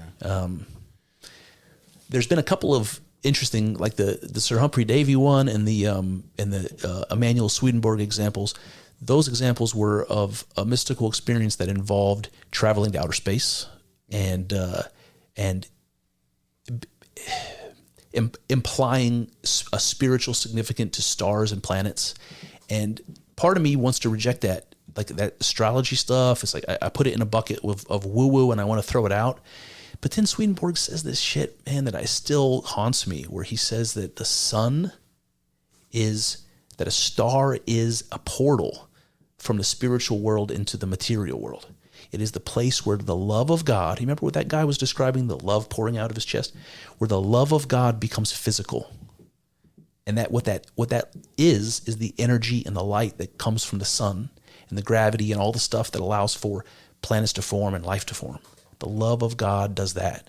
And it pours through the veil between the spirit and the physical world in these supernova explosions and stars. And it's like, that's crazy, but it's fucking amazing and beautiful and not something I can write off entirely. But the first time I heard it, I'm like, it's like some sci-fi shit. But the more I think about it, man, the less crazy it sounds. Yeah. It's definitely interesting. Yeah,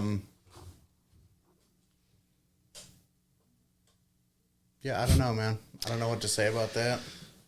Well, I've been watching more of these accounts of people who have had experiences similar to mine, and I told you that the near-death experience ones are interesting.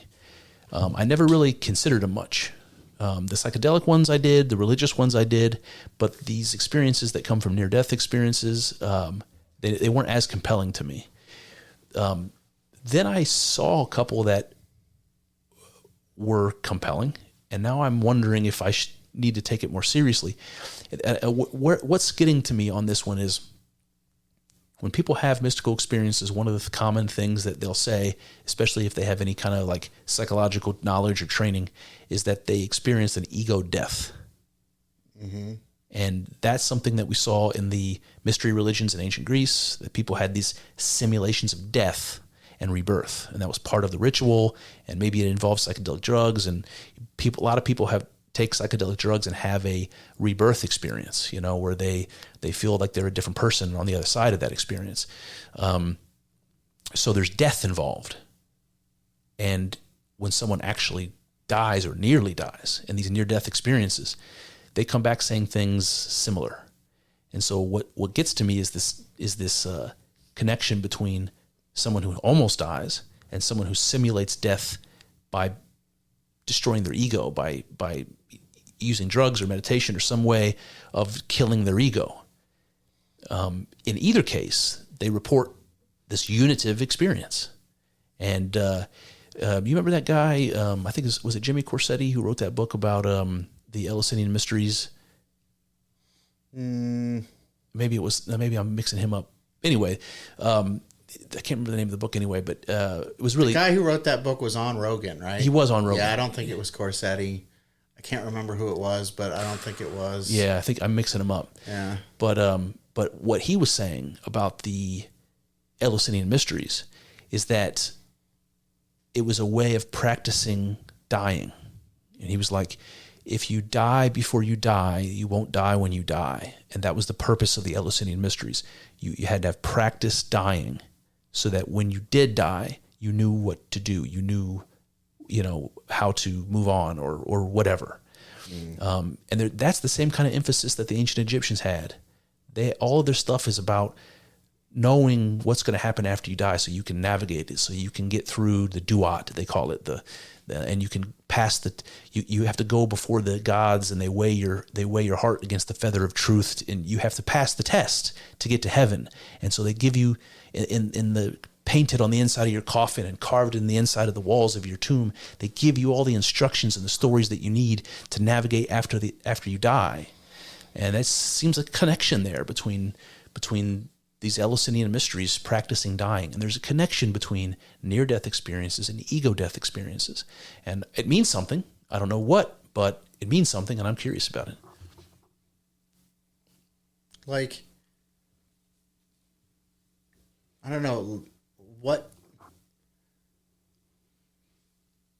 In this, like, spiritual, this, like, whatever worldview you're talking from, they say that you need to practice dying so that you know what to do. Like, what would there be to do, Like, what are we talking about? So in mythology, this is like, they tell stories, and this isn't literal, but like one of the things that they'll say is, I can't remember if this is Greek or Egyptian, that when you die, you go to this ferryman or whatever, and you cross the river Styx or whatever, and then you're going to come to a source of water, the first source of water you come to, and you're going to want to drink it.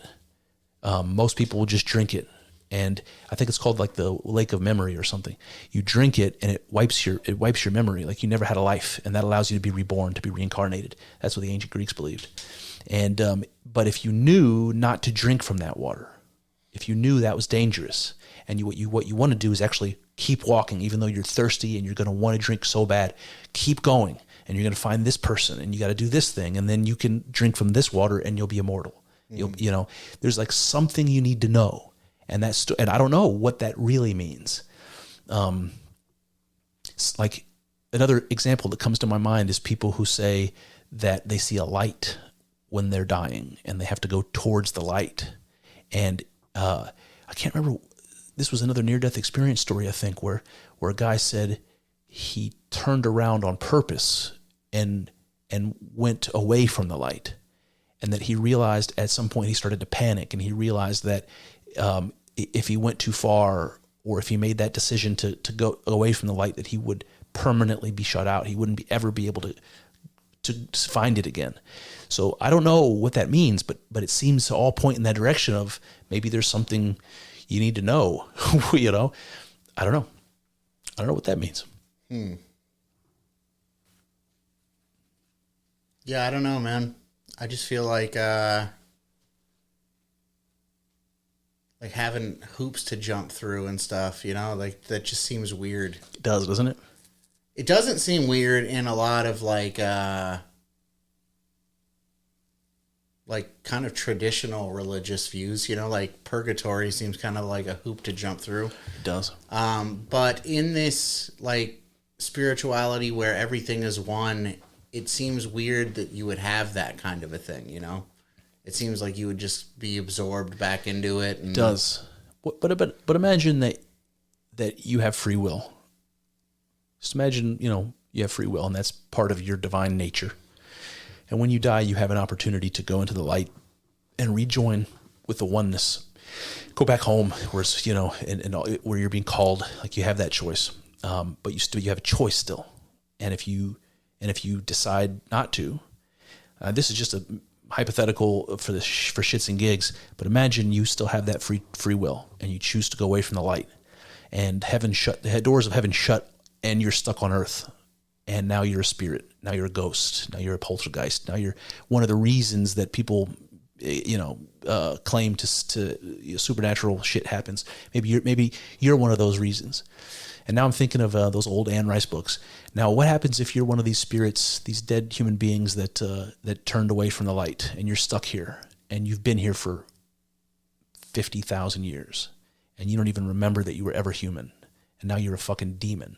And now you've been here so long. This is part of the Anne Rice lore. You've been here so long that you've figured out how to like interact with people in spiritual ways. You can like the one spirit in the book would like, he would focus his self, and he would like manage to pinprick you, and he would talk about how your blood tasted. And now you've got like this demon, this spirit that doesn't remember he was human, and now wants human blood. Is that a possible explanation for these supernatural beings that people claim to interact with in magic and graveyards at night on spooky full moons? I don't know, man. It's fun to talk about. Totally speculative. I don't put any faith in any of what I just said. I'm just telling the tale, man. What do you think? I mean, it sounds like a cool book. Yeah, well, it was a cool book. It sounds like a book that some like creepy child stuff could have come out of. Fucking Anne Rice, man. Yeah. I'm trying to remember. Shit's creepier in hindsight. Well, not hindsight, because I'm currently going back through it. It's like, boy, this is weird. I have not revisited Anne Rice since I was very young. It's not great. Really? It's not great. It was titillating when you're 12, though. Yeah. I mean, it's not terrible either, but it's definitely not as good as I remember it. I seem to remember a vampire eating period blood from a woman in that book, and it could be my imagination in one of those books, but I want to say like it was a nun. Maybe I'm just up in the ante in my imagination. Yeah. But Anne Rice had a way of just putting you on your toes, man. Like I said, it's pretty creepy. Pretty creepy. Of course that happened. I don't remember that at all. Oh, no? Yeah. I also don't think I read like some of the extended things that you did. You know? Like I think I read all of the Lestat series. Yeah. I didn't read any of the witch books, and then when she started like releasing them again later, I didn't read any of those. I did. I read a couple of them. One of them was called Blood Canticle. One of them was called Blood and Gold. Okay. Yeah. I read a couple of those ones. Yeah. But no, just knowing Anne Rice, some creepy vampire eating a nun's tampon that I could totally see that happening. But I have to give credit to Anne Rice because that whole idea when she describes the origin story of vampires, I think is one of the coolest. No other one really comes directly to mind, like a Dracula origin story or like, from other horror movies, although those Underworld movies were pretty cool, the story for those. But in the way she describes the origin story of vampires is, I don't know if I'm making this up because it's been too long, but I know it was connected to the Isis Osiris story because that was Akasha and her husband were like the ancient Egyptian first king and queen of whatever, but there was like a spirit that was like roaming the earth, this ancient spirit. I think it was called Amel, if I'm remembering correctly. This is the one that was ancient and had figured out how to like interact with people and actually poke them and drink their blood and shit. And it was literally a blood drinking spirit that when the king died, I think it was the king, when the king was dying, he like makes some spell or whatever, and that spirit, that demon, goes into his body while his soul was escaping, and it actually manages to kind of like catch a bit of his soul, so that even though it's now in his body and it's immortal, it still has the personality of the person that was deceased. But really, it's mostly this demon, and it's bloodthirsty, and what makes it super compelling to me. Now, not only is that cool, I think a good director could make that scene amazing. It would be very cool to watch.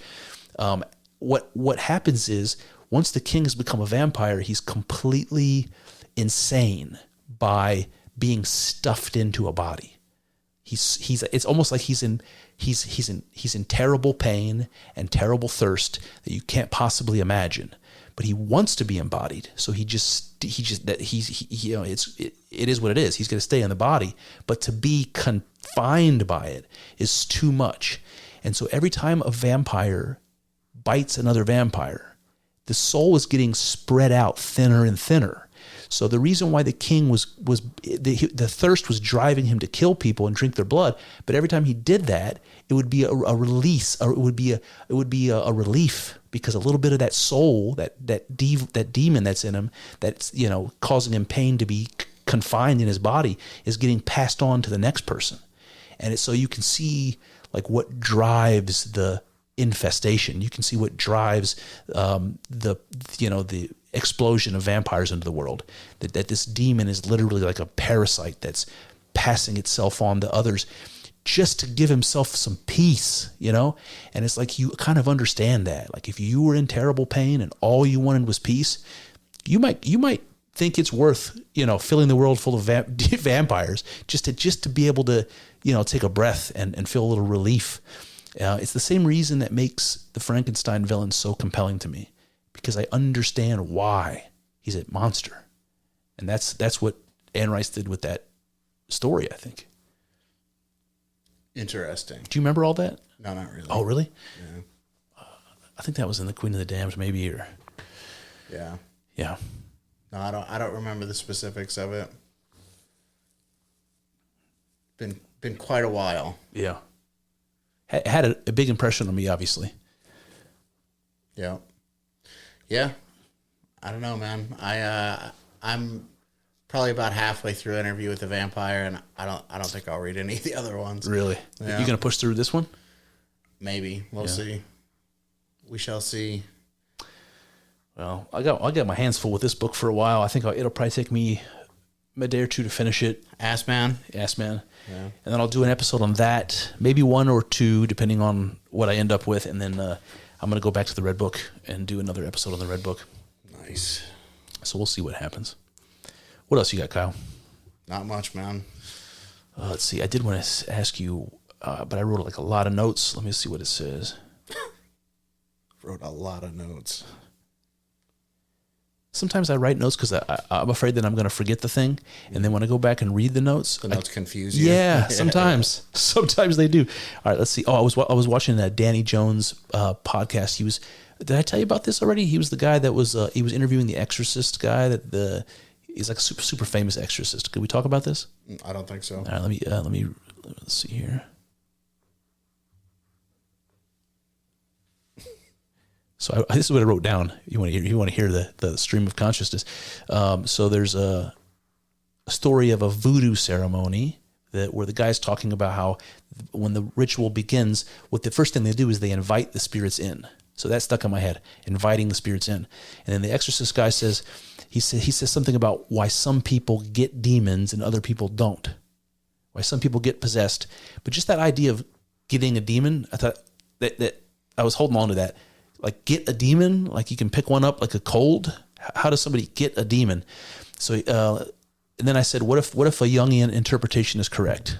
And the idea is that we are made up of multiple independent psychological forces. You call them archetypes or personalities or whatever you want, but we have these things in our psyche that make us up. Drives, drive for sex and procreation, drive for status, a drive for whatever that's important to us. We have all these systems that make up our psyche, or spirits that make up our psyche. So the question is, what if those are the things that possess you?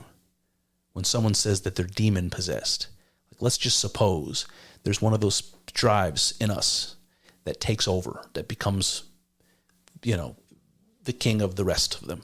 Now, usually that thing, that overarching part of the hierarchy that organizes all the spirits under it, or all the motivational, instinctual forces under it, that's like our consciousness or something. That's like the thing at the top of the hierarchy. But what happens if, like, the thing in you that wants only to pass on your genes? What if that thing usurps the king and becomes the top of the hierarchy?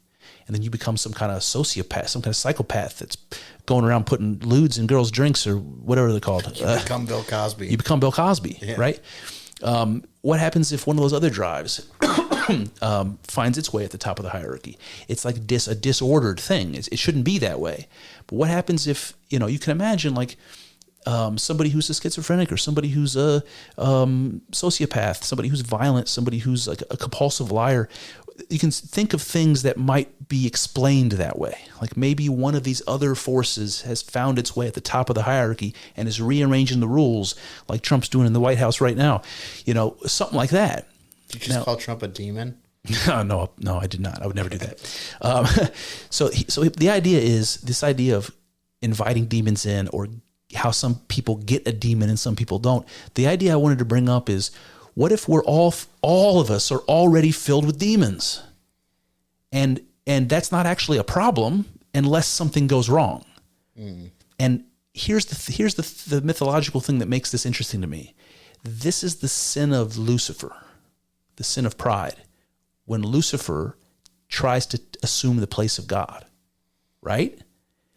That's what happens in the story. And God's like, fuck you, and he throws him down into Tartarus, or whatever, however the story goes.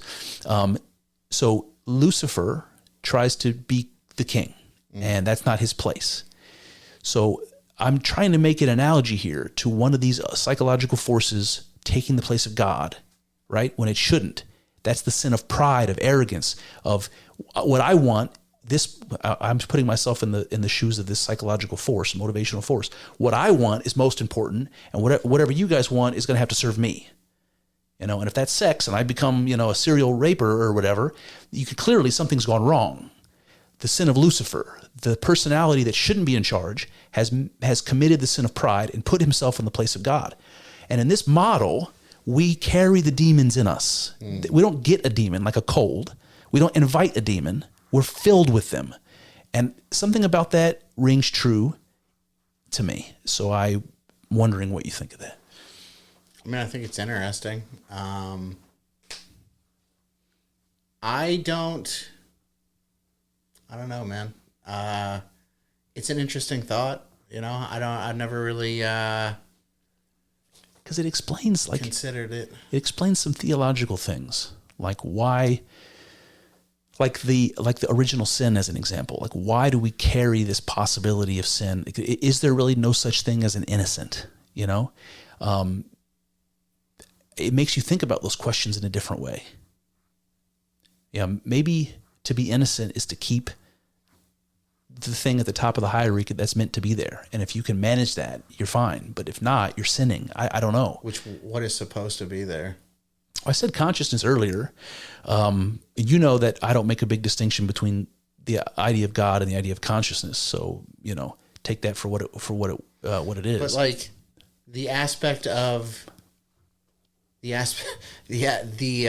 the internal raper, the Ted Bundy archetype inside of you. Yeah. That's not God.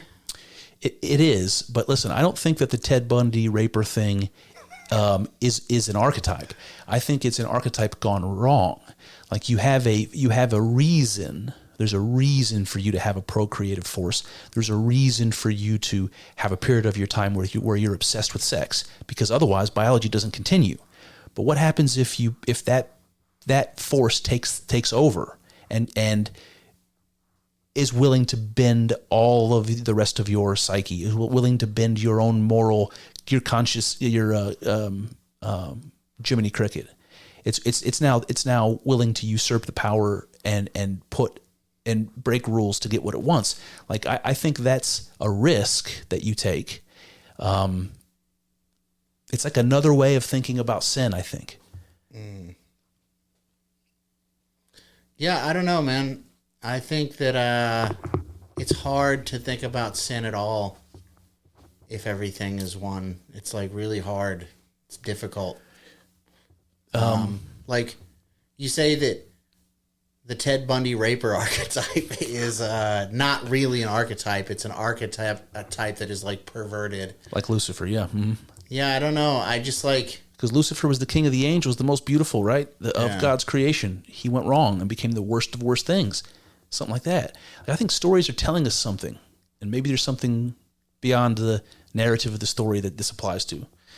And it also makes me... A lot of times I like to talk about those cartoons with the angel and the devil on the shoulders. Yeah. And this is another example of that. It's like the angel and the devil are already in there. They're having that argument with you. But there's something that has to decide which one to agree with. That's the thing at the top of the hierarchy. I don't know if it's fair to call that ego, but maybe it is from a psychological perspective. I don't know, man. I have to think about it more. But that idea about inviting spirits in and getting a demon just rubbed me the wrong way. I'm like, I don't know, man. Like, how do you get a demon? Maybe they're just, that's part of being human. And that's why that we have this idea of original sin, and we had this idea of being in a fallen state and in need of salvation. You know, maybe it has something to do with that, that we are made in the image of God we're made in the image of God out of contrary forces, good and evil. You know, Christians don't like saying that God is both good and evil. I don't see a way around it because I think God is all. But then there's that passage we read last time we got together on the from the Bible from I can't remember it anymore, but it was about, basically said God creates good and evil, that all are within God. So I don't know, man. I don't know. I don't know either. Yeah. This literally, look at how many notes that I took just to be able to tell you that. Like, that's all that? That's all. Well, all of it up until the bottom. No, all of it. Damn. All of it. Literally all of it. A whole page of notes. Danny Jones getting a lot of content out of it. I know we're right up at almost 2 hours, but one other Danny Jones thing that was interesting is he had that same exorcist guy on with Amon Hillman. Oh yeah. Immediately after that episode. Because Amon was supposedly possessed by a demon, or the Catholic Church said he was possessed by a demon or something like that. So yeah, that didn't go well. It was like a short episode where Amon kept like poking at him and asking him if he could read the Bible, because most people, even professional priests, aren't experts in Greek, you know, and he is. And he's like, I'm telling you the Greek means something that you don't believe. Do you read the Greek? Because let's get into it. And nobody can do that with them, because these religious experts are only religious experts. They're not philologists or whatever. So it was a little bit of that, and then it started getting into some kind of back and forth. And the exorcist guy kept telling him, like, basically he wants to give him an exorcism. Yeah. And he asked him about his name, why he was named Ammon, because he was trying to imply that the Ammonites in the Bible were. I think those were the ones that the God tells the Jews to destroy, all of them, and he doesn't. And he was trying to make some connection between these evil people from the Bible and Ammon, because he has that name. And he's like, "How did you get that name?" Yeah. Well, he picked that name. That's not really his name. He claimed that his mother gave him that name. Yeah, I don't know. I remember reading when you sent me that original episode that we talked about. I looked him up, and I thought I remembered him. I thought I remembered reading that was not his birth name. It's not his first name. I don't know the truth of it, but he claimed on that episode he has two middle names. It was like Michael something Amon Hillman. Gotcha. So he has two middle names, and he kept saying his mother gave him that name. Yeah, I wish I remembered it more specifically, but I don't know, man. There was something about his name that I thought was weird, that I felt like he just picked it, you know? And I remember it being both of his names, like not just the first name. Oh, really? But I can't remember what. I can't remember. It's been so long that I don't really remember it. You know, he's got those Greek tattoos all over his body and all over his head. Yeah. And the exorcist asked him about it. Like, what is that on your head? And he's such a smart ass. He was just like, what, can't you read it? He's like, it's in Greek. Can't you read it? It says Medea. He has Medea in a couple different He's a big dialects. fan of the movies, Tyler Perry movies. No, apparently Medea is the name of the whore of Babylon. Gotcha. Lady Babylon, and I think that's his like YouTube channel. Yeah, Lady Babylon or something like that. Something like that. And now, of course, the Exorcist, has nothing but shock that he would tattoo the whore of Babylon on his head. But he says the reason is that Medea was the first Christos, and he has this whole spiel about medicine and her being the first Christ, and that's where the word medicine, Medea, that's where the word medicine comes from. And like the exorcist would not take any thread. He wouldn't go anywhere with him. It was kind of a disappointing conversation because the whole idea was no religious scholar would talk to Amun. And then this guy from the church decides he's going to do it. And then the whole time he's backpedaling the whole time. So. Yeah. I feel like there's, a degree to which that guy Amon Hillman is not the most like inviting person. Very true. I feel like because he knows how to read Greek, he's just like constantly trying to set people and walk people into traps. Yeah. I don't blame that priest at all. Yeah. Personally, I really don't like Amon Hillman that much. I would not let Amon Hillman watch a bunch of kids, you know? But I mean, he's obviously an intelligent person, but that doesn't make you like an honest, upstanding person. No. And yeah, there's definitely like a level to which it's like, yeah, I can go down this road and you're just going to try to make me look stupid, you know? And I can't disagree with you because I don't read the Greek. Yep. But that doesn't mean that Amon Hillman's right either. Had the exorcist said that, what you just said, I think he would have saved face, and that would have, and maybe it still would have ended the conversation. But it's fair, and it wouldn't make him look bad. Instead, what he did was refuse to answer those questions and pretend like Amon Hillman was not being fair somehow and avoiding it. So he looked like he was running, kind of like that second debate that Trump and Kamala had, where it's Trump was always answering something and never getting to say anything, and so it seemed like he was running, and that's how it came across to me. Like it was an unfortunate conversation. Yeah. Amon did tell an interesting story. We can close with this because we're almost at 2 hours. He said that he was studying. I think he was studying to be a priest. I think he said he was 20 years old. He was celibate. He was still a virgin. He was studying to be a priest and very serious about it. And he was a born again Christian and all that. And then he was reading Aristotle. He was at home one day reading Aristotle, and he said that the Greek of Aristotle was so moving and so powerful and so intense that he realized something about the beauty of the cosmos and the beauty of language that took away his faith in Jesus. And he didn't exactly explain how, but this is what he says. And he has this epiphany reading Aristotle, and he immediately puts the book down, goes to the local bar, finds the first woman that he comes across, propositions her, goes back to her apartment, loses his virginity. And he said it was about the beauty of living and life and missing this erotic component to his life that was part of nature, and it was robbed from him. And he, when he saw how beautiful this Greek was and how it corresponded to the beauty in the world, he felt like he was being robbed of something. And he goes out and has this physical, it was a very blatant sin and very deliberate breaking of a promise of celibacy in the church. It was all of an intentional act inspired by the beauty of Greek, and it having this revelatory effect on him, that it reflected this beauty in nature that wasn't represented in Christianity. It's a really interesting story. And the exorcist was appalled by the story. What do you make of that? I don't know, man. What like? What? I do think that there's something. I'm trying to think of the word. It's not coming to me. There's something like visceral, or there's some kind of experience that you have where they're kind of like ego death experiences. You lose yourself a little bit in the experiences, and like a really emotionally intense, like sexual experiences. They have the ability to do that, to take you out of yourself, where this almost goes full circle. Have you ever been making love to a woman, Kyle?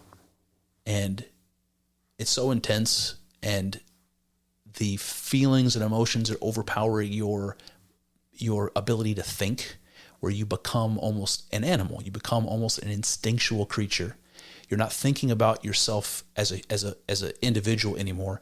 You're not intellectualizing anything. You're just the act. You're just doing this thing. You are the thing that you're doing. Does that make any sense? Have you ever been in that situation? I mean, I don't know. No, Okay. no, not particularly. I mean, I've had some good sexual experiences, but yeah, like to where I wasn't human anymore, no. Not that you weren't human anymore. Just that it's almost like people describe being like in the zone. Like you're like my wife. She goes out and she takes these long runs, and it's like she comes out of herself. Okay. There's something like that happens in ways that are very physical. Like I'm thinking of like the ecstasy of like being in a concert at a big group of people, overwhelmed with the music and all being in sync with each other. And it's like there's a way in which even a situation like that takes you out of yourself. There's rituals that are designed to do that. Sure. I think that those types of experiences are spiritual in a way that I wouldn't want to deny. And I think what Amen is saying is that being a buttoned up Christian robs you of those experiences. It makes you... Yeah, well, not everyone is a priest, first of all. Yeah. So there are plenty of Christians who are able to have that experience. But I just think that, like, you can imagine some way in which starving yourself to death or shooting yourself in the head with a shotgun is a sacrifice to God, but denying your sexuality is not a sacrifice to God. That seems like a huge sacrifice to God. Sure. And in my mind, Amen Hillman, that like, I'd read this Greek, man, and I just had to go out and just experience, exactly. Fucking Amen Hillman. You nailed it. Actually. I cannot stand that guy. Did you see this? No. I've seen him. Because you nailed it, basically. Yeah. In my mind, that's just Amen Hillman being weak, I mean, just being human, like not any weaker than anybody, but weaker than the priests who don't give in, Yeah, I don't know. Like everything that Amen Hillman talks about, literally all of everything that Amen Hillman talks about seems super self-indulgent. Yeah. And I just it's not for me. Yeah. No, I get that, man. And I do think there's something wrong about that. I see some of the point that he's making. I see some of the point you're making. I do think that Amen Hillman is about himself. I don't mean that in a selfish way. I kind of mean like from the perspective of worship. He that's inward for him, and I think he thinks that's right, and he's not wrong. But it's not. That's not the only thing. I mean, worship should and can also be outward and sacrificial, and that's the Christian message. And I think that's what he objects to. He's not going to be sacrificial because he's concerned about the divinity of himself. Yeah.